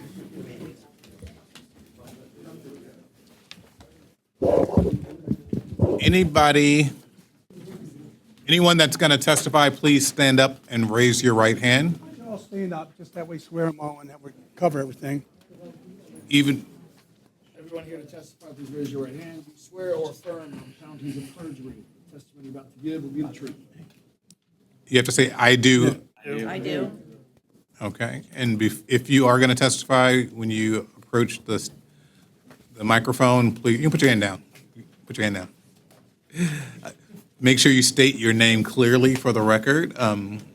We need to make sure the record is preserved in this matter. You guys can have a seat at this point. I believe that there are preliminary motions that were filed by council. Is that correct? That's correct, and for the record, I'll hand copies of them for everybody to put into evidence. It's a motion to eliminate and a motion to dismiss. And I hear somebody talking behind me, which they shouldn't be talking. Council, could you please identify yourself, Mr. Kudinsky? For the record, Melvin J. Kudensky. I know we know who you are. Now, can everyone please be quiet? Thank you. So I have a motion in limine and a motion to dismiss in front of me right here. I'd like to move to make that part of the record. Which one would you like to Both address of them. first? We're going to do it at the same time, both of them? Same time, and then along with that, I have another motion. Is that it seems to me, and I've sat here through this and other ones and other cases, that for some reason, when these cases are filed, the board gets a docket that has a lot of things on it, and that Madam Commissioner alluded to 311 complaints. You shouldn't have seen them unless somebody puts them in as evidence, because it's prejudicial and inflammatory in the case. That most cases require that a case be held and somebody submit evidence and verify them, such as like pictures that are coming in and so forth. And I think that on that basis, just for the record, I'm going to make a motion to dismiss the entire proceedings, having gotten the entire file with pictures, 911 and 311 complaints that haven't been verified, and that the board got a chance to read them prior to them ever being put into evidence. That's your first. It's the first one. Okay. Would you like to make all of your arguments? Well, yeah, and then with regard to the motion in limine, basically asked that the pictures and the images be not considered because they're prejudicial, inflammatory, and there's no causal connection with the operation of the liquor store. Factually, they have pictures that have to do in the entire neighborhood, and those pictures are endemic of the whole city of Baltimore, not just this particular case. So can we go through the pictures one by one? Because we may rule in your favor on. If you want to rule on them, if you say they shouldn't, we'd have to have somebody submit them and say, verify them, time, date, generate them, and submit them properly, whoever took them. Okay. And I can cross-examine them. Okay. And your next one is? And the other one is that there are times when Sweet Caroline Liquors was closed on Sundays, and the images and pictures of the petitions that happen blocks away are attributable to Sweet Caroline's and has nothing to do with the operation of their business, and it has to do with other liquor stores that are in close proximity. There are many issues with people ordering and sleeping on the street, which are not even near Sweet Caroline's and are at the Cochino down the street, along with they're showing mattresses and so forth that really has nothing to do with the business in the case. And that there are letters that are in there that some of them are undated, and we would ask that they not be considered in the case. The pictures from other establishments that you see there that were submitted from the Cochino Locudoras should be excluded because it really is a separate location.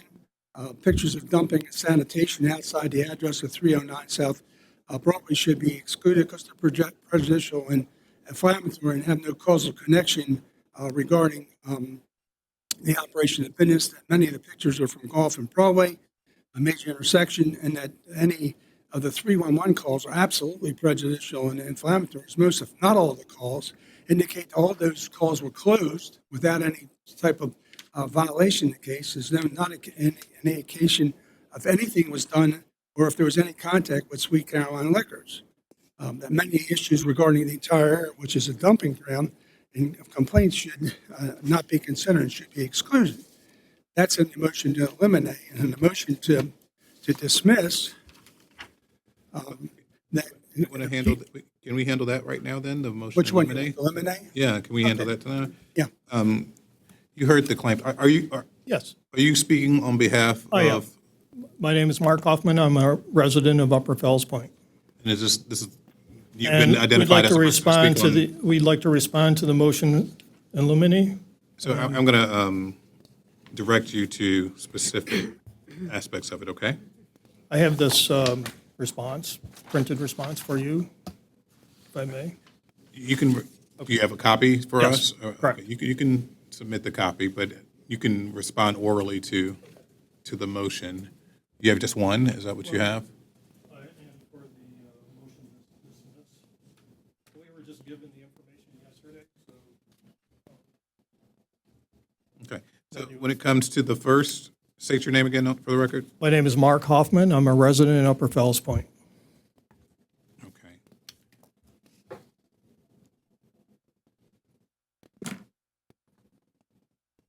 So what about council states that the images and pictures are prejudicial, inflammatory, and no causal connection with operation of the facility. So if you look at some of the pictures, addendum B, the picture there's a picture of just, what is that? Maybe people with homemade, is that a homemade tent maybe, trash? What is that picture of right there? How does this relate? I need to know how this relates Okay, so to. the pictures that are depicted in proximity to the liquor store I mean, I don't want to interrupt him, but are you saying from, you took those pictures? I did not take these pictures. And are we referring in the exhibits, you're like at A1, I think, just want to make sure we're on the same page? This one's not identified as A1 that I'm looking at. Or you're on addendum B? Addendum B. Okay, I'm fine, okay. But you did not take those pictures? That is correct. So the pictures depict what the witnesses will testify, that we've seen individuals going into Sweet Carolina Liquors, purchasing alcoholic beverages, and then going to these locations, which are within 150 feet of the store itself, and opening the containers and drinking to point of extreme intoxication where they pass out on the streets. So this is a You document. have the people that saw these instances happen? I'm sorry? Are the people that saw these instances here? Yes. Okay, so I'm starting with addendum B. How does that one relate? Can you show me the picture that you're? Do you want to approach? Addendum B, okay.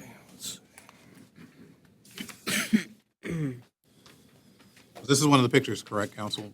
That's, yeah. Yeah. I think there's a whole series behind that, yeah. And then after that, there's another one in front of Cochina. Correct. And there's another picture in that one, men drinking and loitering around the corner from Sweet Carolina. I want to know how, then there's another one after that. It's all in addendum B. Intoxicated men collapsed. Is there a causal connection between, and if there's someone else that can stand up and testify to this, is there a causal connection between these pictures and the establishment? Because it's not evident from what I'm Is this the saying. one we're referring to? Yes, my name is Mary Catherine Grabowski. I live within 2 blocks of the establishment. These pictures, all of them, including the one that you're talking about, are directly showing the result of the disorder caused by this establishment. So neighborhood disorder as a result of single-use that's my- alcohol containers is Well, a that's- well-established criteria in the scientific literature. So One this second is before you- actually a 1 second before display you of that. continue. No, stay up here. I want to hear from you. My argument, I work in. We're not doing an argument. We're trying to determine if these pictures are I related. think they are related. They are a symptom of neighborhood disorder Okay. caused by extreme extreme alcohol use and intoxication. Okay. Yes. Counsel? My objection is conclusionary. She's testifying from things, not what she saw and what happened, and who took the picture. That's the question, is it for the causal No, connection? you asked how it was related, and I'm saying we Just, Counsel? yeah. Go ahead. No, I'm saying. just want to know who took the picture and what date it was and who saw it. So let's go through that's why we're going through the pictures now. Okay, so Can someone to come and talk about who took the picture, what date that it happened, and These are photographs. Let's start My with name the is first Liz one. Let's start with the Bement. first one, though. Just Okay. put her name in that And pay your state record. nameplate. Your name, Liz please? Bement. Yes, ma'am. And I live in Upper Fells Point. Yes, ma'am. All of these pictures are part of an email chain that has gone around relating to people within this group and some others in Upper Fells Point that have witnessed the people going into Sweet Carolines, purchasing alcoholic beverages, watching them go back to these corners and drink their alcohol to the point of intoxication. These were all taken in 2025, and they're all part of emails these were attached to emails that have gone through this group in 2025, people that are part of the Upper Fells Point Improvement Association, neighbors that are concerned, that are seeing what is taking place, as opposed for these people that are drinking on the corners because they're purchasing their alcohol at Sweet Carolina. This, Do you understand my question, though? what is that? Each picture, we need to know who took the picture and who Well- witnessed those things, and what date that they occurred. Those are the things that we need to know. Okay, so I then understand these. that you're stating that it's connected, but we Okay, need to be able to connect. These are all 2025. They were all taken throughout 2025. start. I don't have the specific dates for all of these pictures. I do have the specific dates and times for the exhibits in the back that are attached to Addendum H. They all have specific dates and times, and I took those pictures. You took those. Counsel, would you like to ask questions? Yeah, so with regard to what's in addendum B, you didn't take those pictures, you don't have the exact time they were taken, and there's no. I could have, I did not know that an exact time and date. These were all taken in I 2025. think the answer is no. So yes, I'll go no, I for- don't. So I would ask that they be excluded at this point. Addendum B, is that the ones that you're asking to be excluded? The B, yeah, I guess we're going through it. I had seriatim there. It's granted for exhibit Addendum B, the pictures that are attached. Now, And then we kind of go to addendum C, maybe that's the way to go through it, if it's all right with you. yes. Now, in addendum C, they had some conclusionary statements that are there, and if you take the list of all the, I'm not really sure where those calls for service were, but I counted them. There were about 160 calls for service, of only which 3 or 4 or 5 mentioned at all 309 South Broadway, which is Sweet Caroline's. And on most of those, all those cases are indicated as closed. It doesn't indicate that anything was taken in the case. And then the other ones have to do with, not with alcohol related, it had to do with recycling. And I think it was one said maybe alcohol, but there was nothing done with them. So I think that's just, to put all those calls in there is really inflammatory and prejudicial in this case without any causal connection to 309 South Broadway.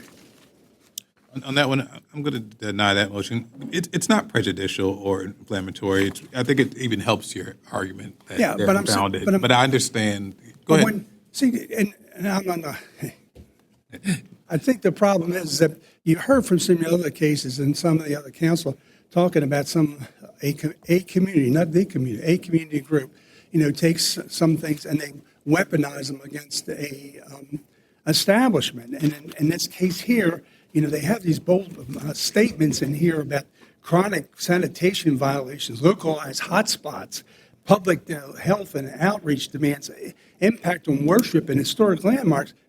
They're just statements. Their statements and their argument, Yeah. which we're going to.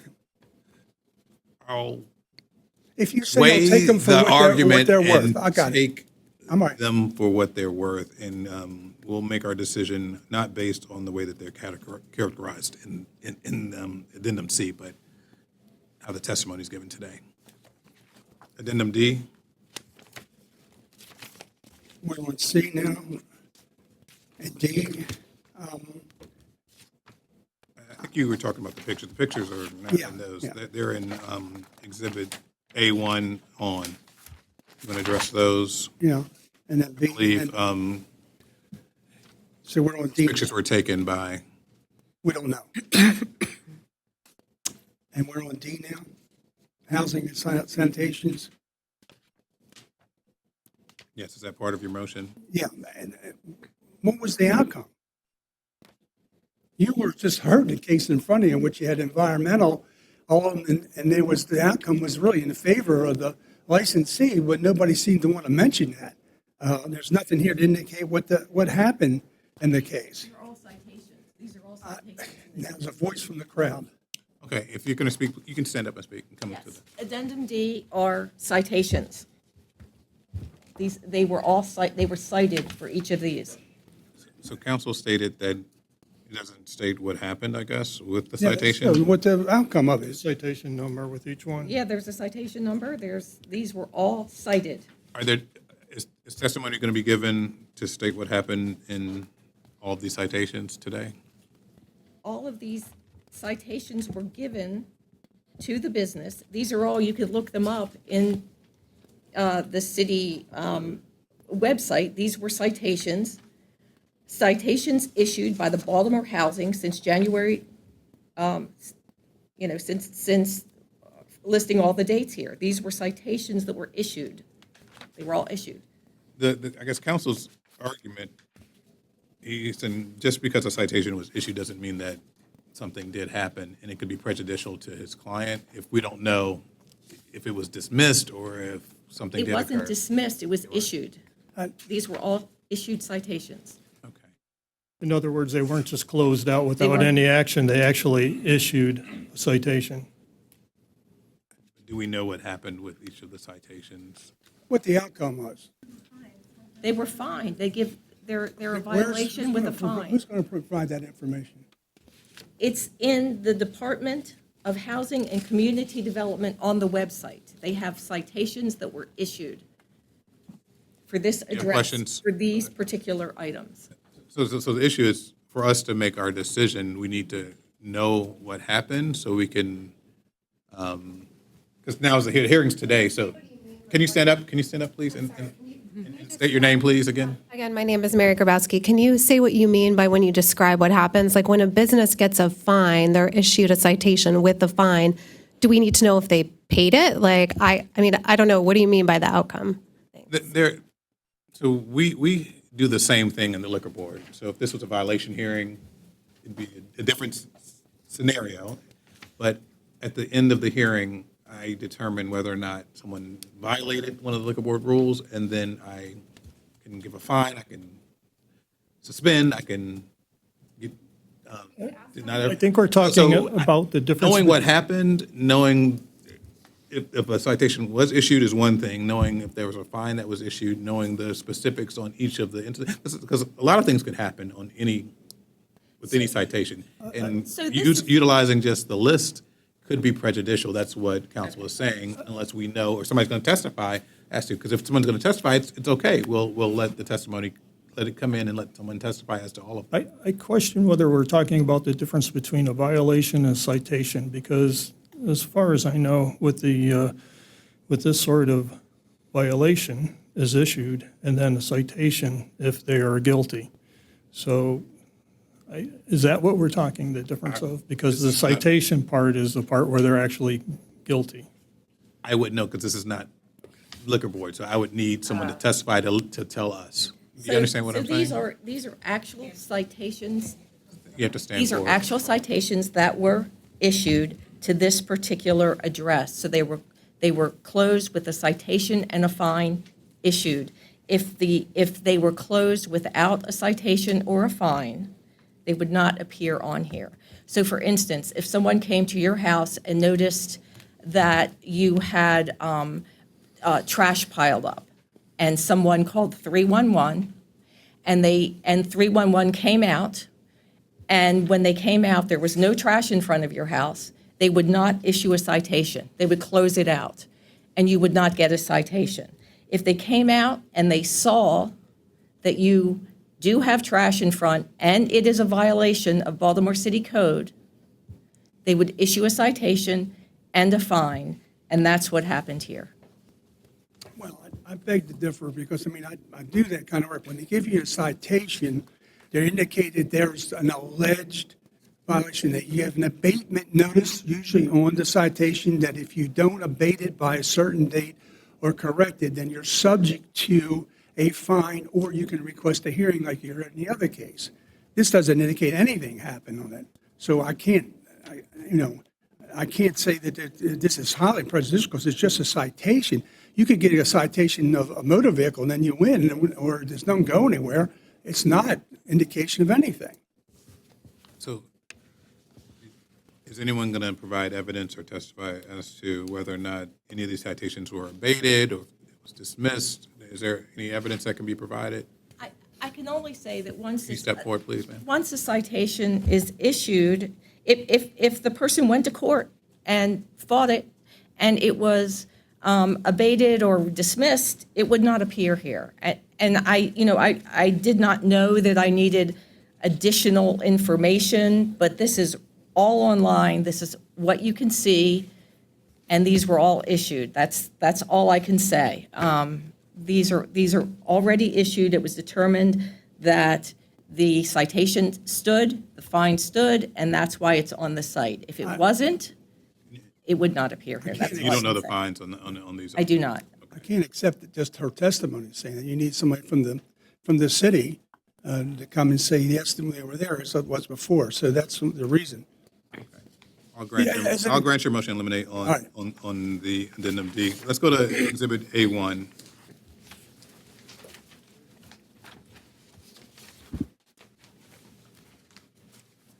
There are a series of pictures, A1, A2, A3, and I know this sounds very specific, but the motion in eliminate is very specific as to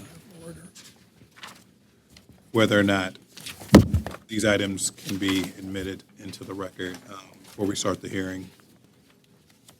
So, counsel? You want to start with A1? Yes. There it says that A1 says illegal dumping, loitering, man passed out on Old Catch on Monday, and it appears to be in front of the Cocina Alcodoris, which I think is a restaurant, which is not 309 South Broadway.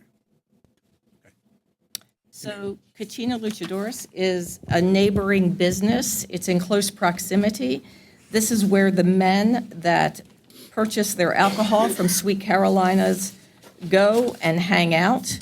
I took this, Sweet Carolina was open. That was a Monday at 2:30 p.m. There's people that are drinking to excess. They're passed out on the. Object to the characterization of excess. As you can see. Well, they're passed out. They're drinking it as to cause them being passed out. I'm not sure if Again, the same objection. It's a conclusionary. Let's not conclude what, you can say what you took these pictures, correct? I took these pictures. Mhm. At the time and the date that you took the pictures. Mhm. Did you see any of these, I can't tell if they're male or female, these people, did you see them walk out of the establishment? I see them all the time.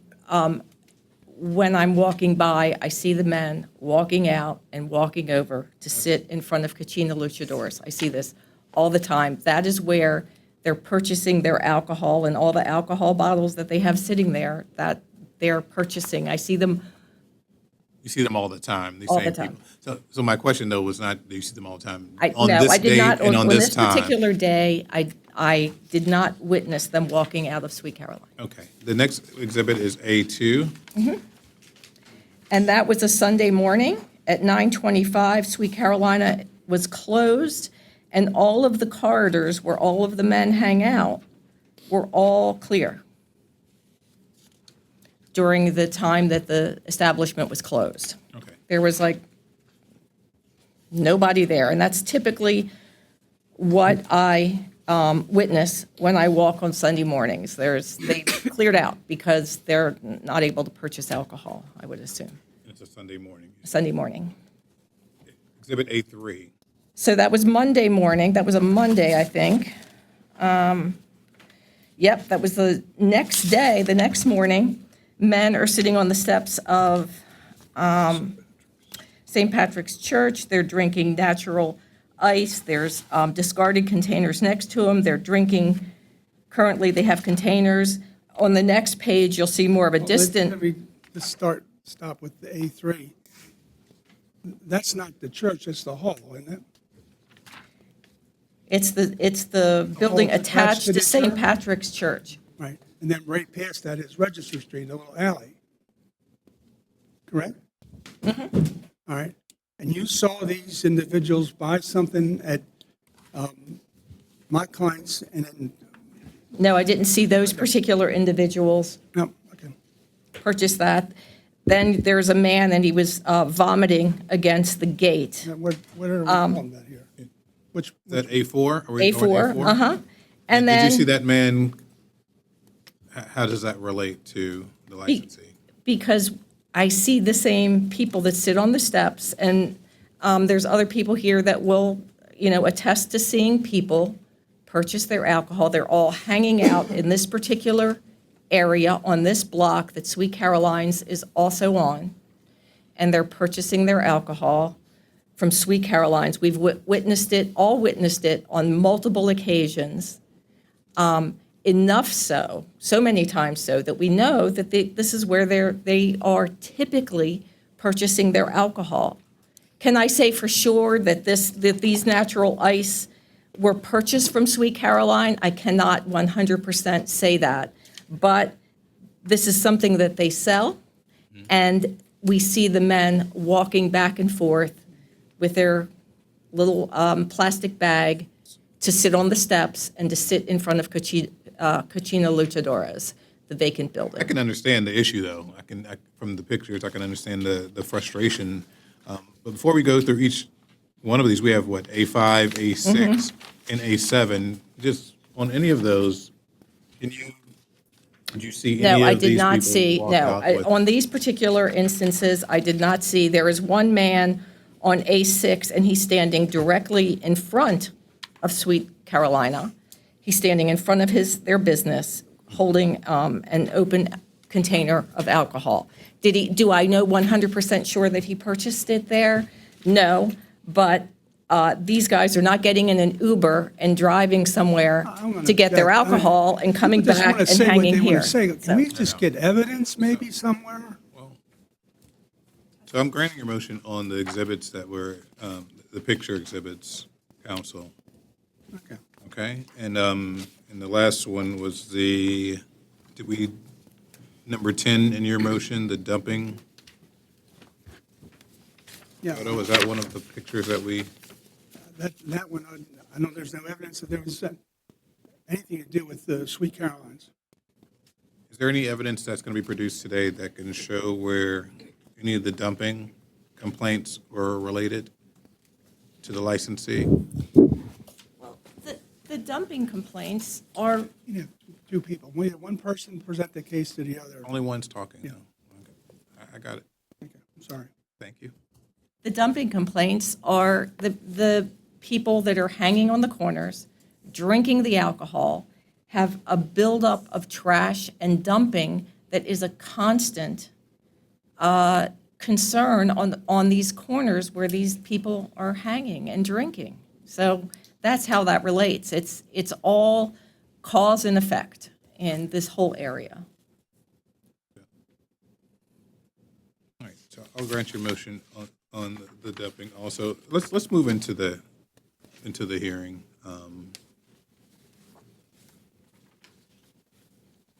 I want the community to understand that the motion in limine dealt with specific and legal issues on whether or not the evidence that would be entered could be directly and causally related to the licensee. So when I make my rulings on those, I'm looking at it from a legal perspective on whether or not you can connect these, the pictures that you want to utilize in your argument to the licensee. You still can make your argument, you still can move forward, but just in the future, so you know, it's a principle that's used in court, it's used everywhere. When you do provide any evidence, it has to be related to the licensee in this case, okay? So are you going to start with the presentation? Yeah.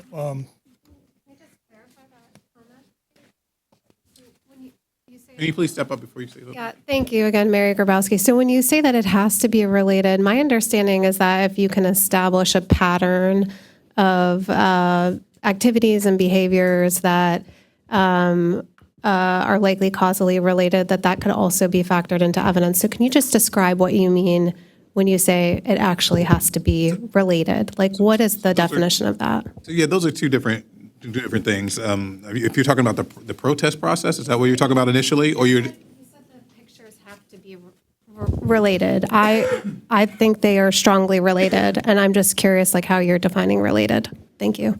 Causally related to the licensee in this case, which would mean if you're claiming that someone is intoxicated or they took alcohol out of an establishment and they're drinking it on the side of the road. So even when we do violations, our inspectors, they show pictures and video of the people walking out with the bottle. and showing that that bottle came from that establishment and not from a neighbor's house or not from another establishment down the street. Because if it did come from somewhere else, then the licensee shouldn't get a violation, or in this case, it shouldn't be utilized to determine whether or not the protest is successful. You understand that? So we need to know for sure. And there are ways to make sure. You can video them walking out with the bottle. You can take pictures of them as they're walking out and show that they have that bottle in their hand. So that's what I mean. You have to causally connect the action or the exhibit that you're trying to show.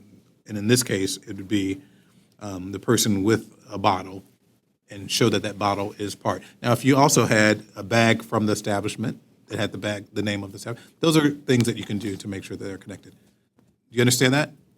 I do, and thank you. Okay. Okay. Yeah, we do understand what you're saying. Although we do have witness testimony that says that they've actually physically seen these things happen, and that, this is the result of it, and this is what happens. So I'm not sure why that's not cause, but you can present having, that now. Having video, it's kind of challenging because, number one, you don't want to get in somebody's face with the camera and start taking videos because you could have an altercation there. So it would put, a resident in harm's way potentially. So, this crew that as customers at the liquor store can be a little bit unruly and, verbally assault residents. So we have to keep our distance. And that's why, the pictures are shown from, 25, 30 feet away.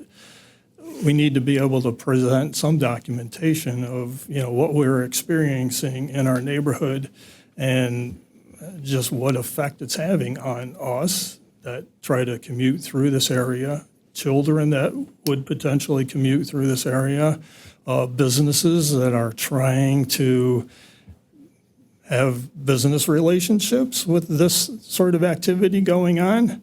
And the witnesses will testify that, yes, we have seen this. And yes, there is documentation where one of the witnesses was actually able to go into the store to see if they were selling individual beers and has a receipt from the store. So there's, testimony here that, kind of ties all these things together in our minds. And for, them to want to throw out that sort of evidence, we're happy to provide verbal evidence, also. So You can go ahead and put your case on right now. So Sure. anyone that would like to testify, they can testify as to what they saw. That is evidence, and that is something that we do consider. I just made a ruling on just the pictures. Okay. The exhibit. So the evidence that's going to be presented, we will listen to that evidence, certainly. I would personally testify that I have witnessed customers coming out of Sweet Carolina Liquors and opening containers and drinking them right there around the corner from the store. I have actually participated in community cleanups where I've gone down to the store and gone down to that area with litter pickers, picked up mini bottles, picked up single cans of beer, vodka bottles, clothing that the men have soiled because they've been so intoxicated they just couldn't even get up and move. I've got to object. They're all conclusions that they're soiled because, where are we going with this? He can see what he said. I mean, these are conclusions. Somebody soiled himself because of. When we witness. So counsel made an objection, and the basis of it is it deals with, you stated that you did see people walk out of the establishment with beer. Then I guess what's your argument that people were soiled? If he saw them, I'm telling you why, dear him, and when, the date, and what the person was, and it was in one instance. The fact that he's saying that that person soiled himself because he was either sick or something, what does that got to do with this whole thing, other than it's inflammatory and prejudicial? They're just dumping on this establishment right and left. The issue is that these patrons are being served to a point, and we watch them ingest alcohol constantly throughout the day. So by the end of the day and into the evening, they've made themselves comfortable on the sidewalk where they pass out, and So you're they've saying gotten it's to the a same- point where they're just not able to go anywhere. We've had to call ambulances. We've found people, others will testify to this, that, you know, they've been so inebriated that they're not able to help themselves. Make sure that when you state these claims that you're relating like that My real-life personal- situation my personal- with someone that did walk out of the establishment, and that it's not That's- someone else that's not. This is true. Okay. It does all happen in this particular spot. You know, it's based on the Alcoholic Beverages and Cannabis Act of 4-406 and 12185. We've provided more than 10 residents, property owners, to object to the renewal based on the specific complaints within the last year. This board must hold a hearing and may decline to renew the license if evidence supports our concerns. Today, we present our concerns clearly, specifically, and with full weight of our lived experience. The establishment has become a public nuisance and a source of disorder. Baltimore city officials have recently emphasized the need to crack down on nuisance liquor stores, I'm gonna object. I mean, if you're businesses reading the that statute contribute and to the he's disorder. talking about public officials, I Hold on mean, 1 second. Let me hear the objection. usually is to what you saw, who, where, when, and why. Personally, not reading an article, reading an article cannabis, or reading public officials, whoever they may be. I hear you. I think if he's testifying from his personal knowledge, he knows when he saw it, who he saw it, and where they went. That's real easy. At this point, it seems like he's making an argument, though. So, are you reading an argument that you're making, or what? This is the gist of what we're presenting. Okay. Shall I I'll continue? let him continue. The establishment has become a public nuisance and a source of disorder. Public city officials have recently emphasized the need to crack down on nuisance liquor stores, businesses that contribute to disorder, unlawful behavior, and neighborhood decline. As Delegate Stephanie Smith stated, liquor stores can bring increased litter, unlawful actions, and reckless behavior into our communities when they fail to operate responsibly. Unfortunately, this establishment exemplifies exactly the type of nuisance the city is now working to address. Chronic littering of alcohol containers. Residents regularly find empty liquor bottles, single-serve containers, plastic shot bottles, and broken glass.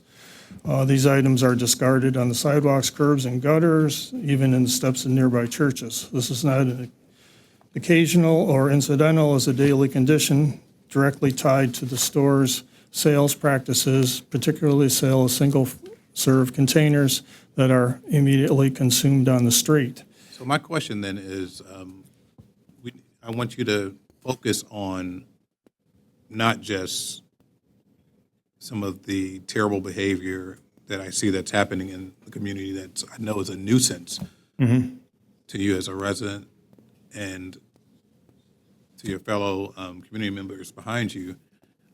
I want you to focus on if there's broken glass that it came from this establishment, there's alcohol bottles that they came from this establishment, if there's trash. Can you focus on these specific instances? These are the things that we need to look at when we make the decision when it comes to protests.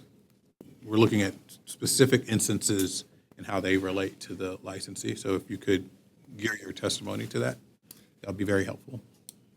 So as far as seeing the individuals purchase the alcoholic beverages in the store, walking within 150 feet of the store and drinking and disposing of their containers. This is what we see. This is what the witnesses will attest to. Do you call the liquor board or do you call 311 when this happens? Yes, we have. Mhm. And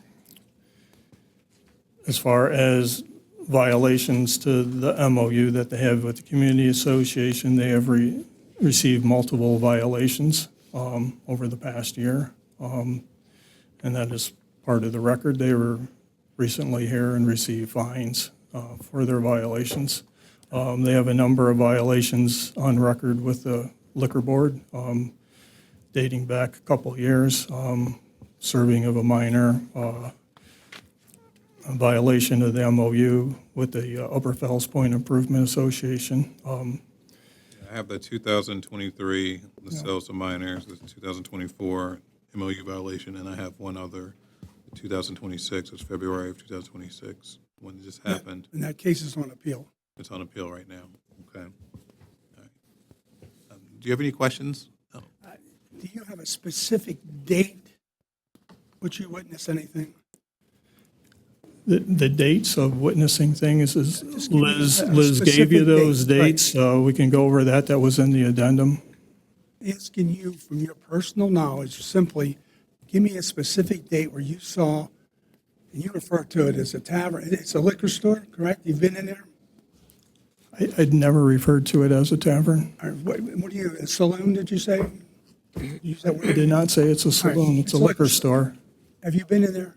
I have. All right, and then I have not purchased any items you didn't there purchase it. myself. So do you give me a date when somebody purchased something, you saw them go out of the store, and was it an open container, closed container, or you saw them take it down the street and open it? Yes, I saw them take it around the corner and open it up. Around the corner where that cochino was? Actually, on the south side of Goff Street, where the other pictures were taken, which is directly opposite of Lucacina's. So, What was you that- know, what was that- all these pictures what was and all that this evidence is within It's torture. the area of the liquor store, and this You have doesn't a date. Just give me a happen date. anywhere else. You have a date? A date? Does someone else have a date that could? I have a date. Do you have a date, Brian? Do you have any other questions for this witness before we switch? And then we can No. come back to that question. No. Okay. Does someone else? Sure, yes, I have a date. On Saturday, March 21st, I was walking back from Fells Point with my family, my husband, my 2 children, one of whom is 7 and one of whom is 4, and 2 other residents in the community. And I'll leave their name out just so in case there's anybody who might retaliate against them here. We were walking back. We walked past Goff Street, the corner of Goff, and Broadway, about 100 feet from the store. And there were roughly 20 men outside drinking. There was one man who was so intoxicated on the ground, he was not responding to us when we called out. So we had to call 911. I looked to the man next to him. I asked him if his friend was okay. He said he didn't know. He was holding an open can container. I said, "Where did you buy that can of container?" And he pointed directly to Sweet Caroline. So that's from his own mouth. This is with my 2 children. You refer to it as a nuisance, but I want to correct that. I want to refer to this as traumatizing. This whole experience has been traumatizing to witness men on the ground repeatedly having to call 911 ambulances for these people who are literally on the brink of death. It is a public health, it's a public health emergency, truly. What she saw, now we're going back into the same thing we talked about before. Let her See, finish. They told me they purchased liquor from that store, purchased alcohol. He had the single-use alcohol container in his hand. I asked them where they had gotten their alcohol from, standing? and he said from the store. He was in front of the store. No, he pointed to the store. He No, was not where? directly. So the criteria now for deciding whether or not an alcohol establishment is serving over-intoxicated individuals and causing public disorder is that they have to be directly standing in front of the storefront. I mean, that's insane. We work in public health I work in public health, and we do epidemiological investigations all the time. We do not define something as being necessarily directly in front of a location when looking not at the disorder according to public health alcohol establishments. It could be within the corner or whatever. Like, we can't just say it has to be directly in front of there. That's ridiculous. That is ridiculous. That's not what we're saying. I think he just That asked is a what question. he's saying. He's No, he asked a question. he's repeatedly making the inference that the person has to be directly in front of the store to have it be related. That's not true. These we men make the are decision, they're not telling him. me they're purchasing alcohol from there. Yes. Now stay right here. I'm sorry, I'm heated. I have No, two children and they're witnessing this. Like, this is It is you know, this is traumatizing. really upsetting. Yeah. It is traumatizing. I'm sorry. I'm sorry to be so upset about it, but like, we've had 2 families move off our block this year, and they have directly said it's because of this You talk about issue. Prejudicial and inflammatory. It is. Why- I'm just telling you, this is what's I'm- should this have is what's all these happening. people here testify one by one. I'll do that too if that makes a difference. If they all say they weren't traumatized and they weren't where and they moved in the neighborhood. they live here? We're going to go on and on and on. And we just Do you have any more asked a few questions? questions about March 21st. Do you have any more questions for this Yeah, witness? just what time of day was it? It was 4:00 p.m. In the Thank you. afternoon? Yes, in the afternoon. And the people you saw, did you see? And we call 911, so there should be a 911 record that corresponds to it. And I'll say I waited there until the ambulance arrived. And when they got there, I explained to them what was going on. And actually, there was on both sides of the street at this point, there were multiple men that were laid out, splayed out, passed out to the point where they couldn't even be moved and their eyes weren't opening. And he said, "Oh, we're back here again." That is what the guy said to I'm me. going to object. I mean, this. Sustained on that. I mean, are you Any going more to? questions? I mean, Just this is. No, I'm speaking here take it under for what oath. it's I'm worth. telling No. you the truth. No, not at this point. And Further questions. yeah. Thank you. I don't have anything else to add. Thank you. Are there any other witnesses from the community that would like to come up and speak as to their experiences?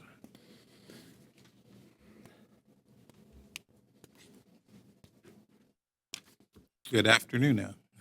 Good afternoon. State your name, please. My name is Brian McGalley. These remarks are adapted from the letter I submitted as part of the license renewal protest package. I live roughly 2 blocks from Sweet Carolina Liquor with my wife and 2 children. The business practices of the owners of Sweet Carolina contribute to unsafe and unhealthy conditions in our community. Daily, I witness groups of physically intoxicated individuals congregating and consuming alcohol steps away from Sweet Carolina. At various times, I've seen harassment, violence, public urination, public defecation, open drug use, and public dumping. The owners of Sweet Carolina agreed to curb some of the practices that are no doubt contributing to these conditions, such as the sale of single beers and liquor minis, when Mr. Panta signed the Memorandum of Understanding with the Upper Fells Point Improvement Association in 2023. In December of 2025, a consultant working for Mr. Panta, Marshall Bell, joined one of our community meetings. During the discussion, Mr. Bell explained that singles and minis are a fundamental part of Sweet Carolina's business and that prohibiting the sale of these items is unfair. He's talking about. I found these remarks. What did he see and do? We're making a crappy record here with this. I hate to say it that way. Sorry. What's your objection so I can? It's actually, he's reading as to what somebody had said at some meeting about singles and Wincom are a necessary part of the business. How does that have anything to do with what we're doing here? What did he see and hear? That's really the criteria. Are you going to get to the what you saw and heard and what's going on with? I mean, what you witnessed, pretty much. That's what council is stating. Well, more specific reasonings behind why we should not. Well, the point I'm trying to make here is that the business owner is knowingly violating terms of the agreement that they have with the community association. We're arguing that we witness public drinking and all sorts of pathological behavior in the area immediately adjacent to the business. The closest liquor store to this activity is Sweet Carolina. I personally witnessed people purchase alcohol from Sweet Carolina. I personally purchased alcohol from Sweet Carolina in violation of the MOU. And I'm just trying to make the connection between things that have been said by representatives of the business about the way they conduct their business and how it is in violation of the agreement that we have. And those violations then in turn contribute to unsafe and unhealthy conditions in our community. You can continue. You can ask questions on that. He is stating that the licensee is voluntarily stating that he's violating the MOU. That's what he's stating. That's right. Continue. So I found the remark shocking because by that point, these sales had been prohibited at Sweet Carolina for 2 full years. The MOU requires that the licensee and employees. I'm going to object. I'm just making a statement. He's just making bold statements. I can testify about the budget for Baltimore City, how terrible it is, and we shouldn't be involved there, and you guys are going to get part of the budget. What has that got to do? Mr. Kadensky, he can testify as to whether or not the MOU is being violated. I'm speaking at this time, guys. Hold on, you can't speak right now. Wait till you come forward, okay? Just want to know what he saw and heard. No, that's what you want to hear. But he can testify if he believes that the MOU is being violated and that the licensee is voluntarily admitting to it on the record. He can state that on the record. You can ask your questions after he finishes. Go ahead, proceed. The MOU requires that the licensee and employees ensure the area is regularly patrolled and that customers are not disturbing neighbors, that there is no loitering or disorderly behavior, and that efforts will be made to discourage illegal activity, including public drunkenness, fighting, vandalism, and suspected drug activity. But another representative explained that employees are uncomfortable turning away intoxicated and unruly customers. Sweet Carolina openly fuels the punishing alcohol addiction on display in our community. The results are catastrophic. Ask my son to recount the time we found an unconscious man slumped on the sidewalk on a bitter winter night. Staff from the Mayor's Office of Homeless Services prevented him from ultimately freezing to death.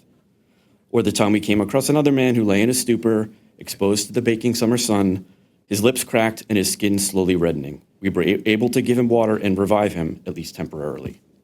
I want my family, neighbors, visitors, and everyone to feel safe and welcome in our community. I urge the board to deny this renewal. Thank you for your time. Do you have any questions? The two people that you're talking to, 2 men, did you see them in Sweet Caroline's? No. Okay. And in that area how long have you lived there? 13 years. And are there other liquor establishments in that area? There are. Some are open on Sunday. Potentially, I'm not sure. How long did you live there? 13 years. How many? 13. You know where Sherry's is? It's open on Sunday? Yeah, I do know where Sherry's What's is. the address on Sherry's? I don't have that address. It's right down the street, isn't it? It's in proximity, yes. 350 feet away, according to your records. That's not my record, but sure. I'm talking about what was submitted.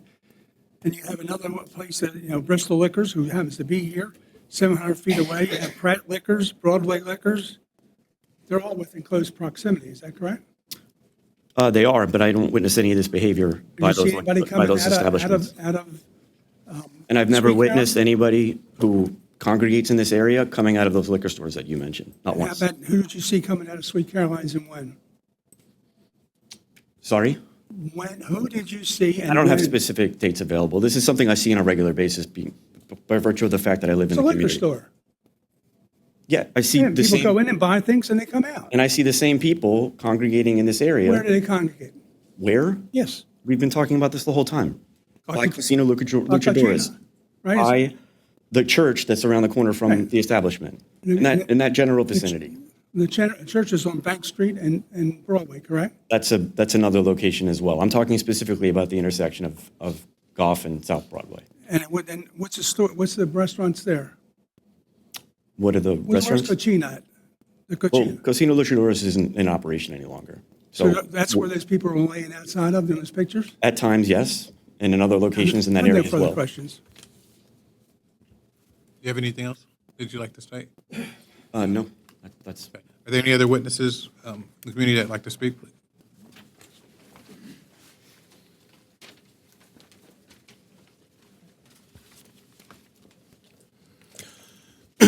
My name is Marty Bement, and I own a construction company at 326 South Broadway. My front windows look straight across to St. Patrick's Church, so I have a constant, unobstructed view of what happens on this block. I'm here to oppose the renewal of the liquor license for Sweet Carolina at 309 South Broadway.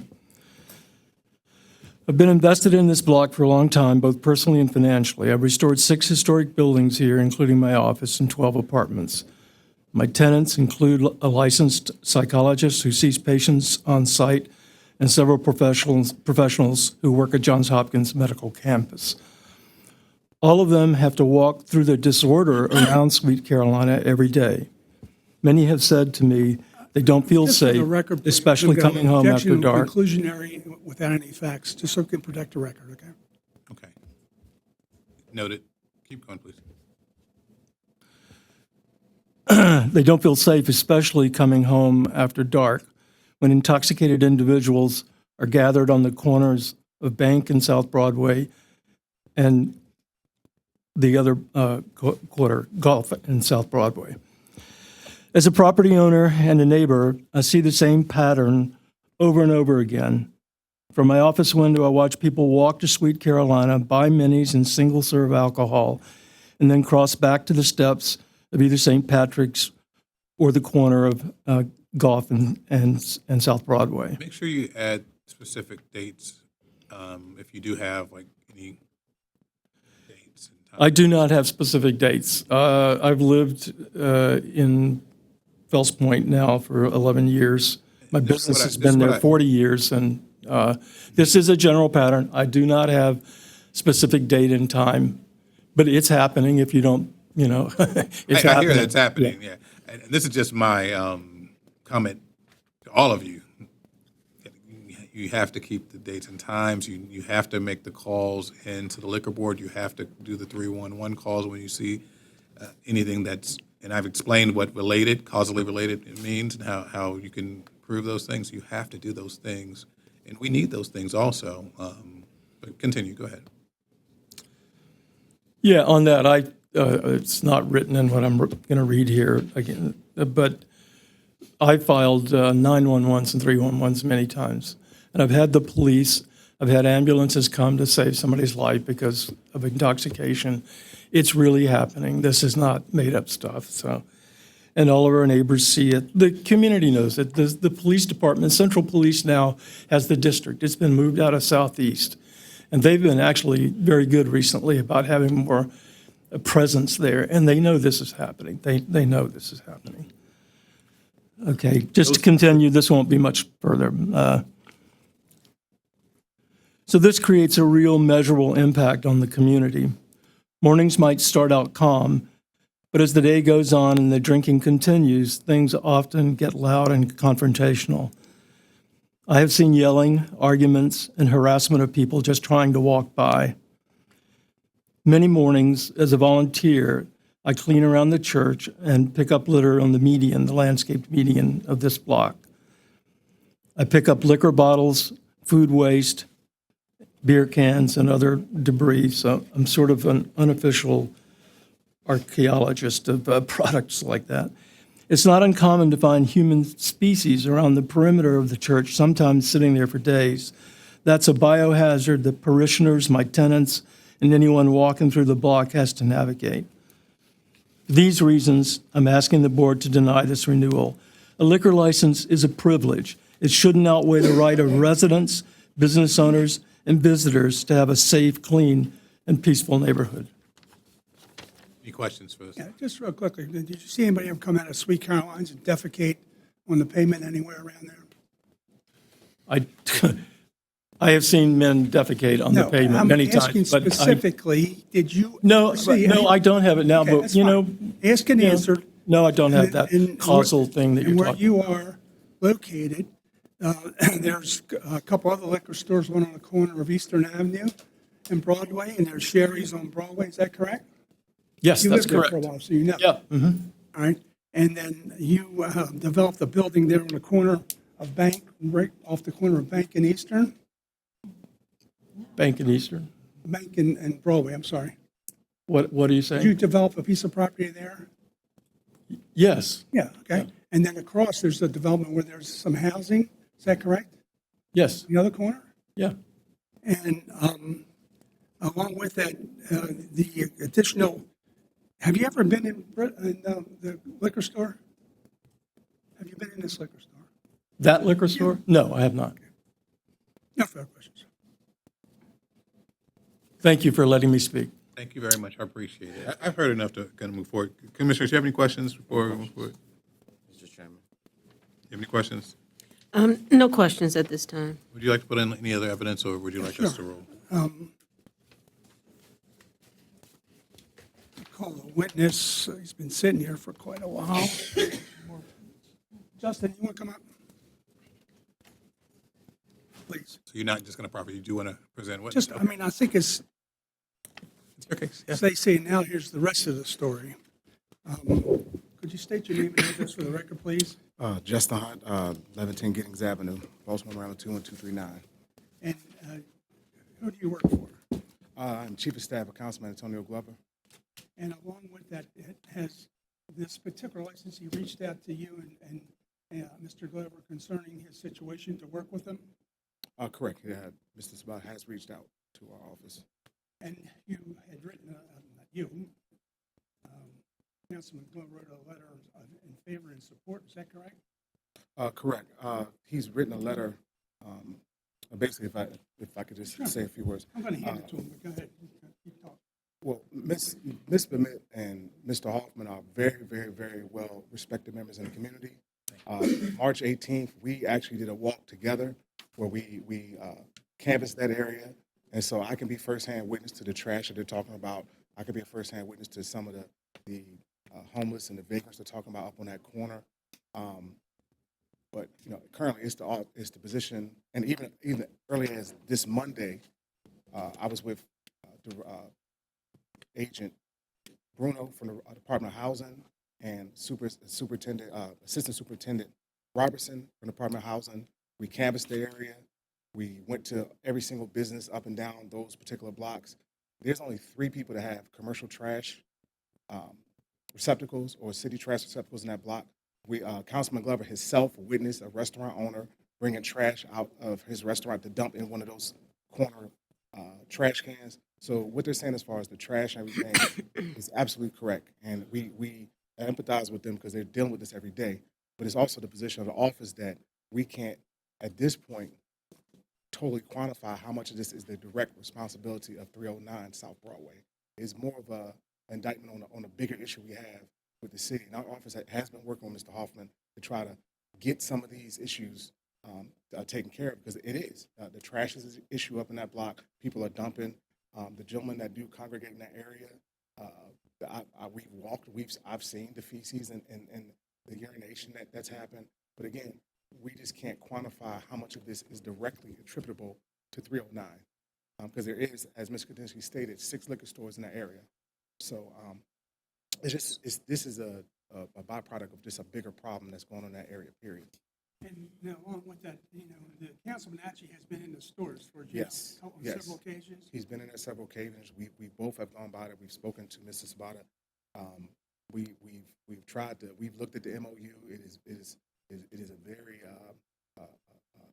detailed MOU, and we've tried to kind of relate some of the information to Mrs. Sabata, because I do think there was a bit of a barrier there where there was some. Can I just interrupt for a moment? Is the light still on your mic?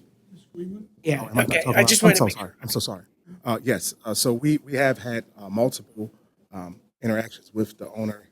He's reached out, and we are willing to be whatever bridge we need to be to make sure that the community can have their quality of life to the fullest extent, and also to make sure that we rectify any issue that we could have with the store itself. And you'd be willing to continue to work with him, the community, and Matt from the liquor board, is that correct? Absolutely. I don't have no further questions. Do you have any questions before you? Do you have any questions? I do not. Chief of Staff, No. have you been speaking with Councilman Glover's staff or with him personally on these issues and how? Yes, we spoke to the issues addressing the trash on Broadway. And yes, there are apartments there that do not have proper trash disposal.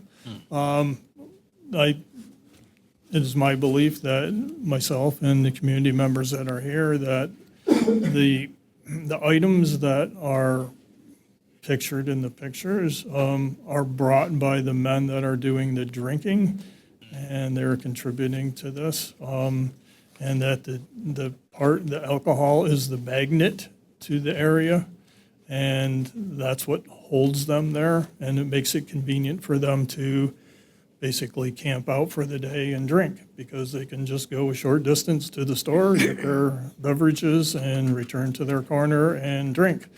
So, I mean, that's part of the purpose of having an MOU, is to help rectify these situations.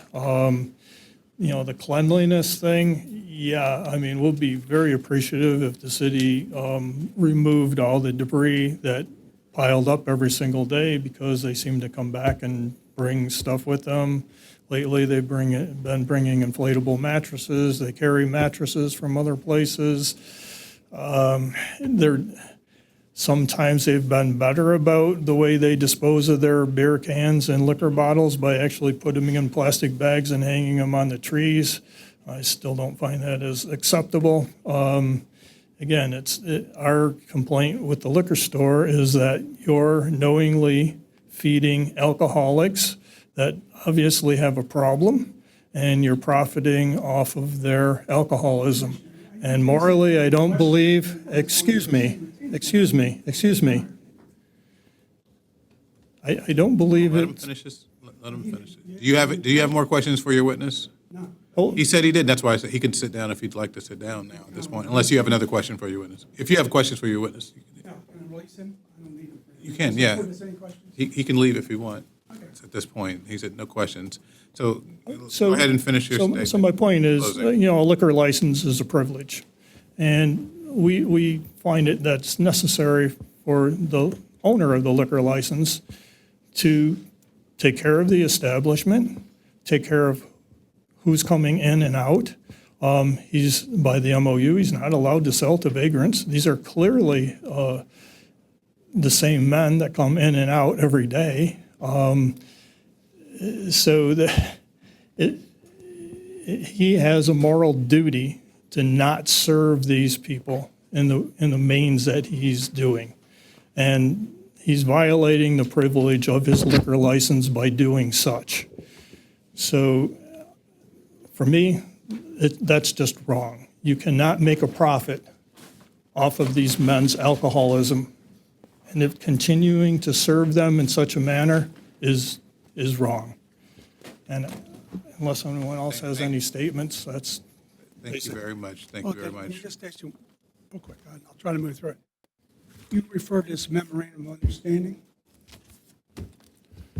there is a memorandum of understanding. and did you help construct that? I was a party to that. Was Wendy Bozell part of it? Temporarily, because Wendy had to leave the community association for a period of time, pretty much the entire period of time while she was running for mayor. So she wasn't able to hold a position with the community association. So she was When you're intermittently. familiar with the MOU, right? Pardon me? You're familiar with the MOU? I am. What's the remedy for a violation? How does this relate to the? Yeah, They're making the fact that he violated an MOU. What's the remedy for a violation of MOU? How does that relate to the protest You know. going on right now? Well, that's one of the things they had in their protest. There's no remedy in the MOU. That's what we've been arguing. Ask your next question. Yeah, it's an interesting argument. Do you have any I other didn't like the questions? MOU. Do you have any other questions for the? Now, this witness, I got real quick. So I'm going to fall over if I keep standing up here. Yeah, you want to come up here a second? State your name and address for the record, please. Good afternoon. Jan Berlange. Jan is spelled Jan. Berlange, B as in boy, Erlage. I'll give you my work address, which is 201 North Charles Street, Suite 2101, Baltimore, Maryland, 21201. And you're an attorney, is that correct? That's correct. And you're currently working on this MOU with a declaratory judgment, is that correct? That's correct. And that will be determinative one way of the validity of the MOU, hopefully, correct? That's correct. And you've met with some of the people who were there when they did the first MOU? They did the only MOU, is that correct, Ms. Bozell? Talk to her at least. I have spoken with Ms. Bozell, yes. And you're in the process of, what would you say, week 2 on one of them? Right, I'm in the process of investigating. I'll probably be sending out a demand letter shortly. All right, I have no further questions. The board have any, or? That's my question I asked to my commissioners. Commissioners, do you have any questions? Oh, I'm sorry. I have one more thing. Do you have any questions for this witness? No, not for this witness. Do you have any questions for anyone? For Mr. Hoffman, but I'll let him finish his.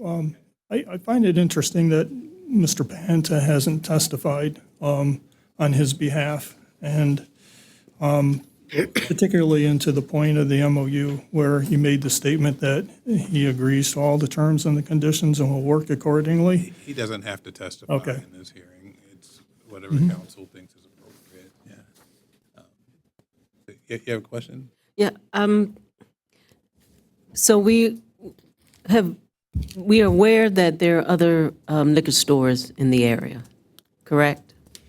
And are you? The point that there's many liquor stores is that we don't need another one. Then this one is a bad actor. Okay. We have plenty of supplies. In fact, we have an oversupply of liquor stores in the area. So people can conveniently walk down to Bristol Liquors, they can go to Broadway Liquors, they could go to Pratt Liquors. We have no problems with any of these establishments. We don't see any of the same activity happening at any of these establishments. So you're attributing a lot of the issues that are not wanted in the community just to That is correct. Sweet Caroline. That is absolutely correct, and that's our whole point. I'm ready to make a ruling in this matter. I got a couple of little things I want to submit. What do you want to submit? You understand they're trying to amend the MOU, you understand that, is that correct? Or you don't? This is not the, Well, he's basing some of his things about the violation of an MOU. I just, all right. I could just submit it for what it's worth. you want to submit something? on It's the just record? and I'll make a real quick closing. Thank you. Statement as to persons who live in the area who are community members. That is a community. They're not the community. That's the argument. And here's a letter from Ms. Bozell. I understand your argument. I understand your argument. But I mean, everybody keeps saying the community, and I'll argue forever. They're entitled to a voice, but they're only a community. It's disingenuous to these 81 people who don't know the people who came here today. And here's Ms. Bozell's statement that she negotiated, or attempted to negotiate the MOU. And just like these community members came to testify, these other community members can also come. Right, and there's like, we have 16. And you have some that are there already. So somebody's raised their hand back there. Yeah, raise your hand so we can see that you're here, yeah. There's 16 people came here. Okay, so, okay. Thank you. Thank you for showing up, thank you for coming. It's important for us to see both sides of this. Okay, I'm ready to make our ruling now. I think we've heard a lot of testimony, we've reviewed the protest, we reviewed the motions. Obviously, you were successful in most of your motions in limine when it comes to the photographs and some of the other evidence that exhibits that we're trying to be entered into the record. Appreciate the engagement on both sides from the community. As you've heard, I've tried to explain what needs to happen when you see violations, when you see certain things happen. There's a process, and this is not the end of the process. After reviewing the violations that we've seen in the past and hearing the testimony given today,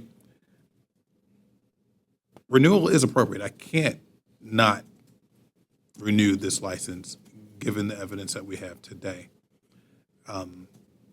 I believe that it's disturbing what's happening in the neighborhood. I believe that you're witnessing things that are terrifying. Seeing someone on the side of the road. I saw this, and I live in the city. I have to live in the city. I live down from here, from this area, not too far though. And when you see someone on the side of the road laying down, and you don't know if they're alive or not, or if you need to call 911 or not, that's something that you don't want to see. That's something that I don't want my kids to see. But to be able to relate that to this licensee, that connection wasn't made, and enough evidence wasn't given for me to vote that renewal is not appropriate at this time. I do believe that establishments do contribute to the deterioration of a community, and they also can enhance a community. I think the bigger question is your client helping the community at this point in time? What I found sitting at this dais is that if a licensee is doing the wrong thing, they're going to continue to do the wrong thing, and they're going to continue to get violations, and the penalties progressively get worse and worse until they're not a licensee anymore. So that's why I say do it the right way, and if this licensee doesn't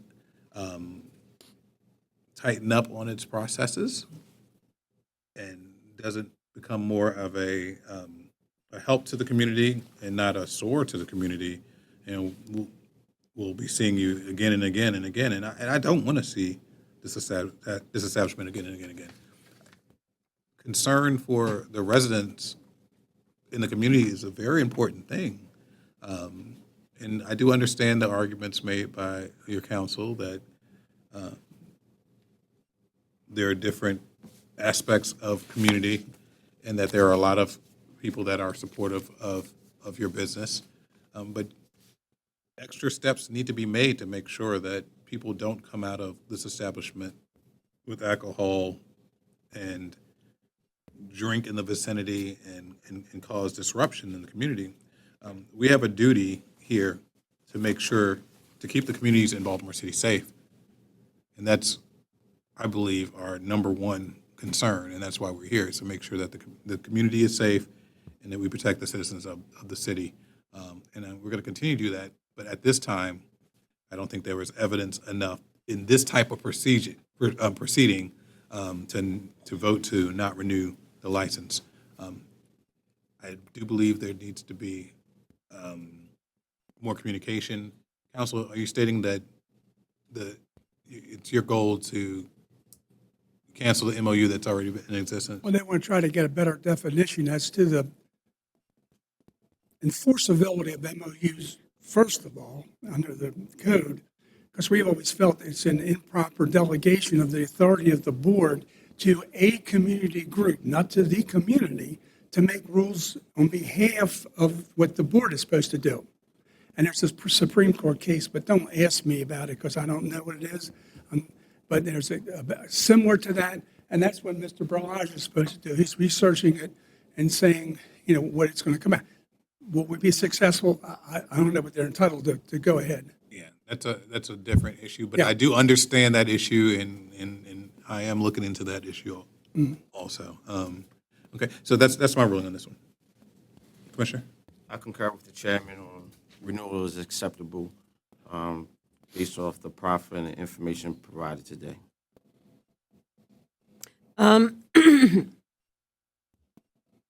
At this time, I'm going to agree with the renewal. I'm torn. I certainly feel all of the emotion and comments that you as citizens have brought before us. But it's hard for me to attribute it to just this one licensee when I think the public safety issue as a whole needs to be looked at for all of the licensees that are in that area. So at this time, I'm going to concur that we're not at the level where I can warrant a denial. I do want you guys to continue, I'm sorry, did I finish? That's it, Chairman. To continue with Councilman Glover. I think I'm going to have a conversation with him also, because I do see a bigger issue in this area that's brewing, and it's already brewed. And some steps need to be taken that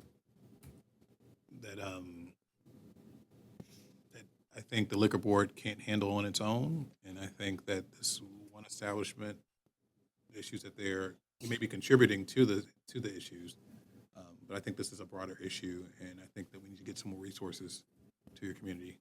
And I'm gonna see if I can make a call to help that, okay? All right. I call exhibits for the record. Licensee Exhibit 1, motion to dismiss. 2, motion in limine. 3, letter in support from Councilman Glover's office dated 4/16/26. 4, letter of support, Wendy Bozell dated 4/15/26. Community exhibits. Number 1, community hearing package minus exhibits, addendum items B and D, and exhibits A1 through A7 based on ruling for motion of limine. To dismiss. Thank you for coming. Thank you for expressing yourself. Thank you, counsel. Great arguments. Good luck to you. There being no further business before this board, the board is in recess until Thursday, May 7, 2026, at 10:30 a.m. We are adjourned.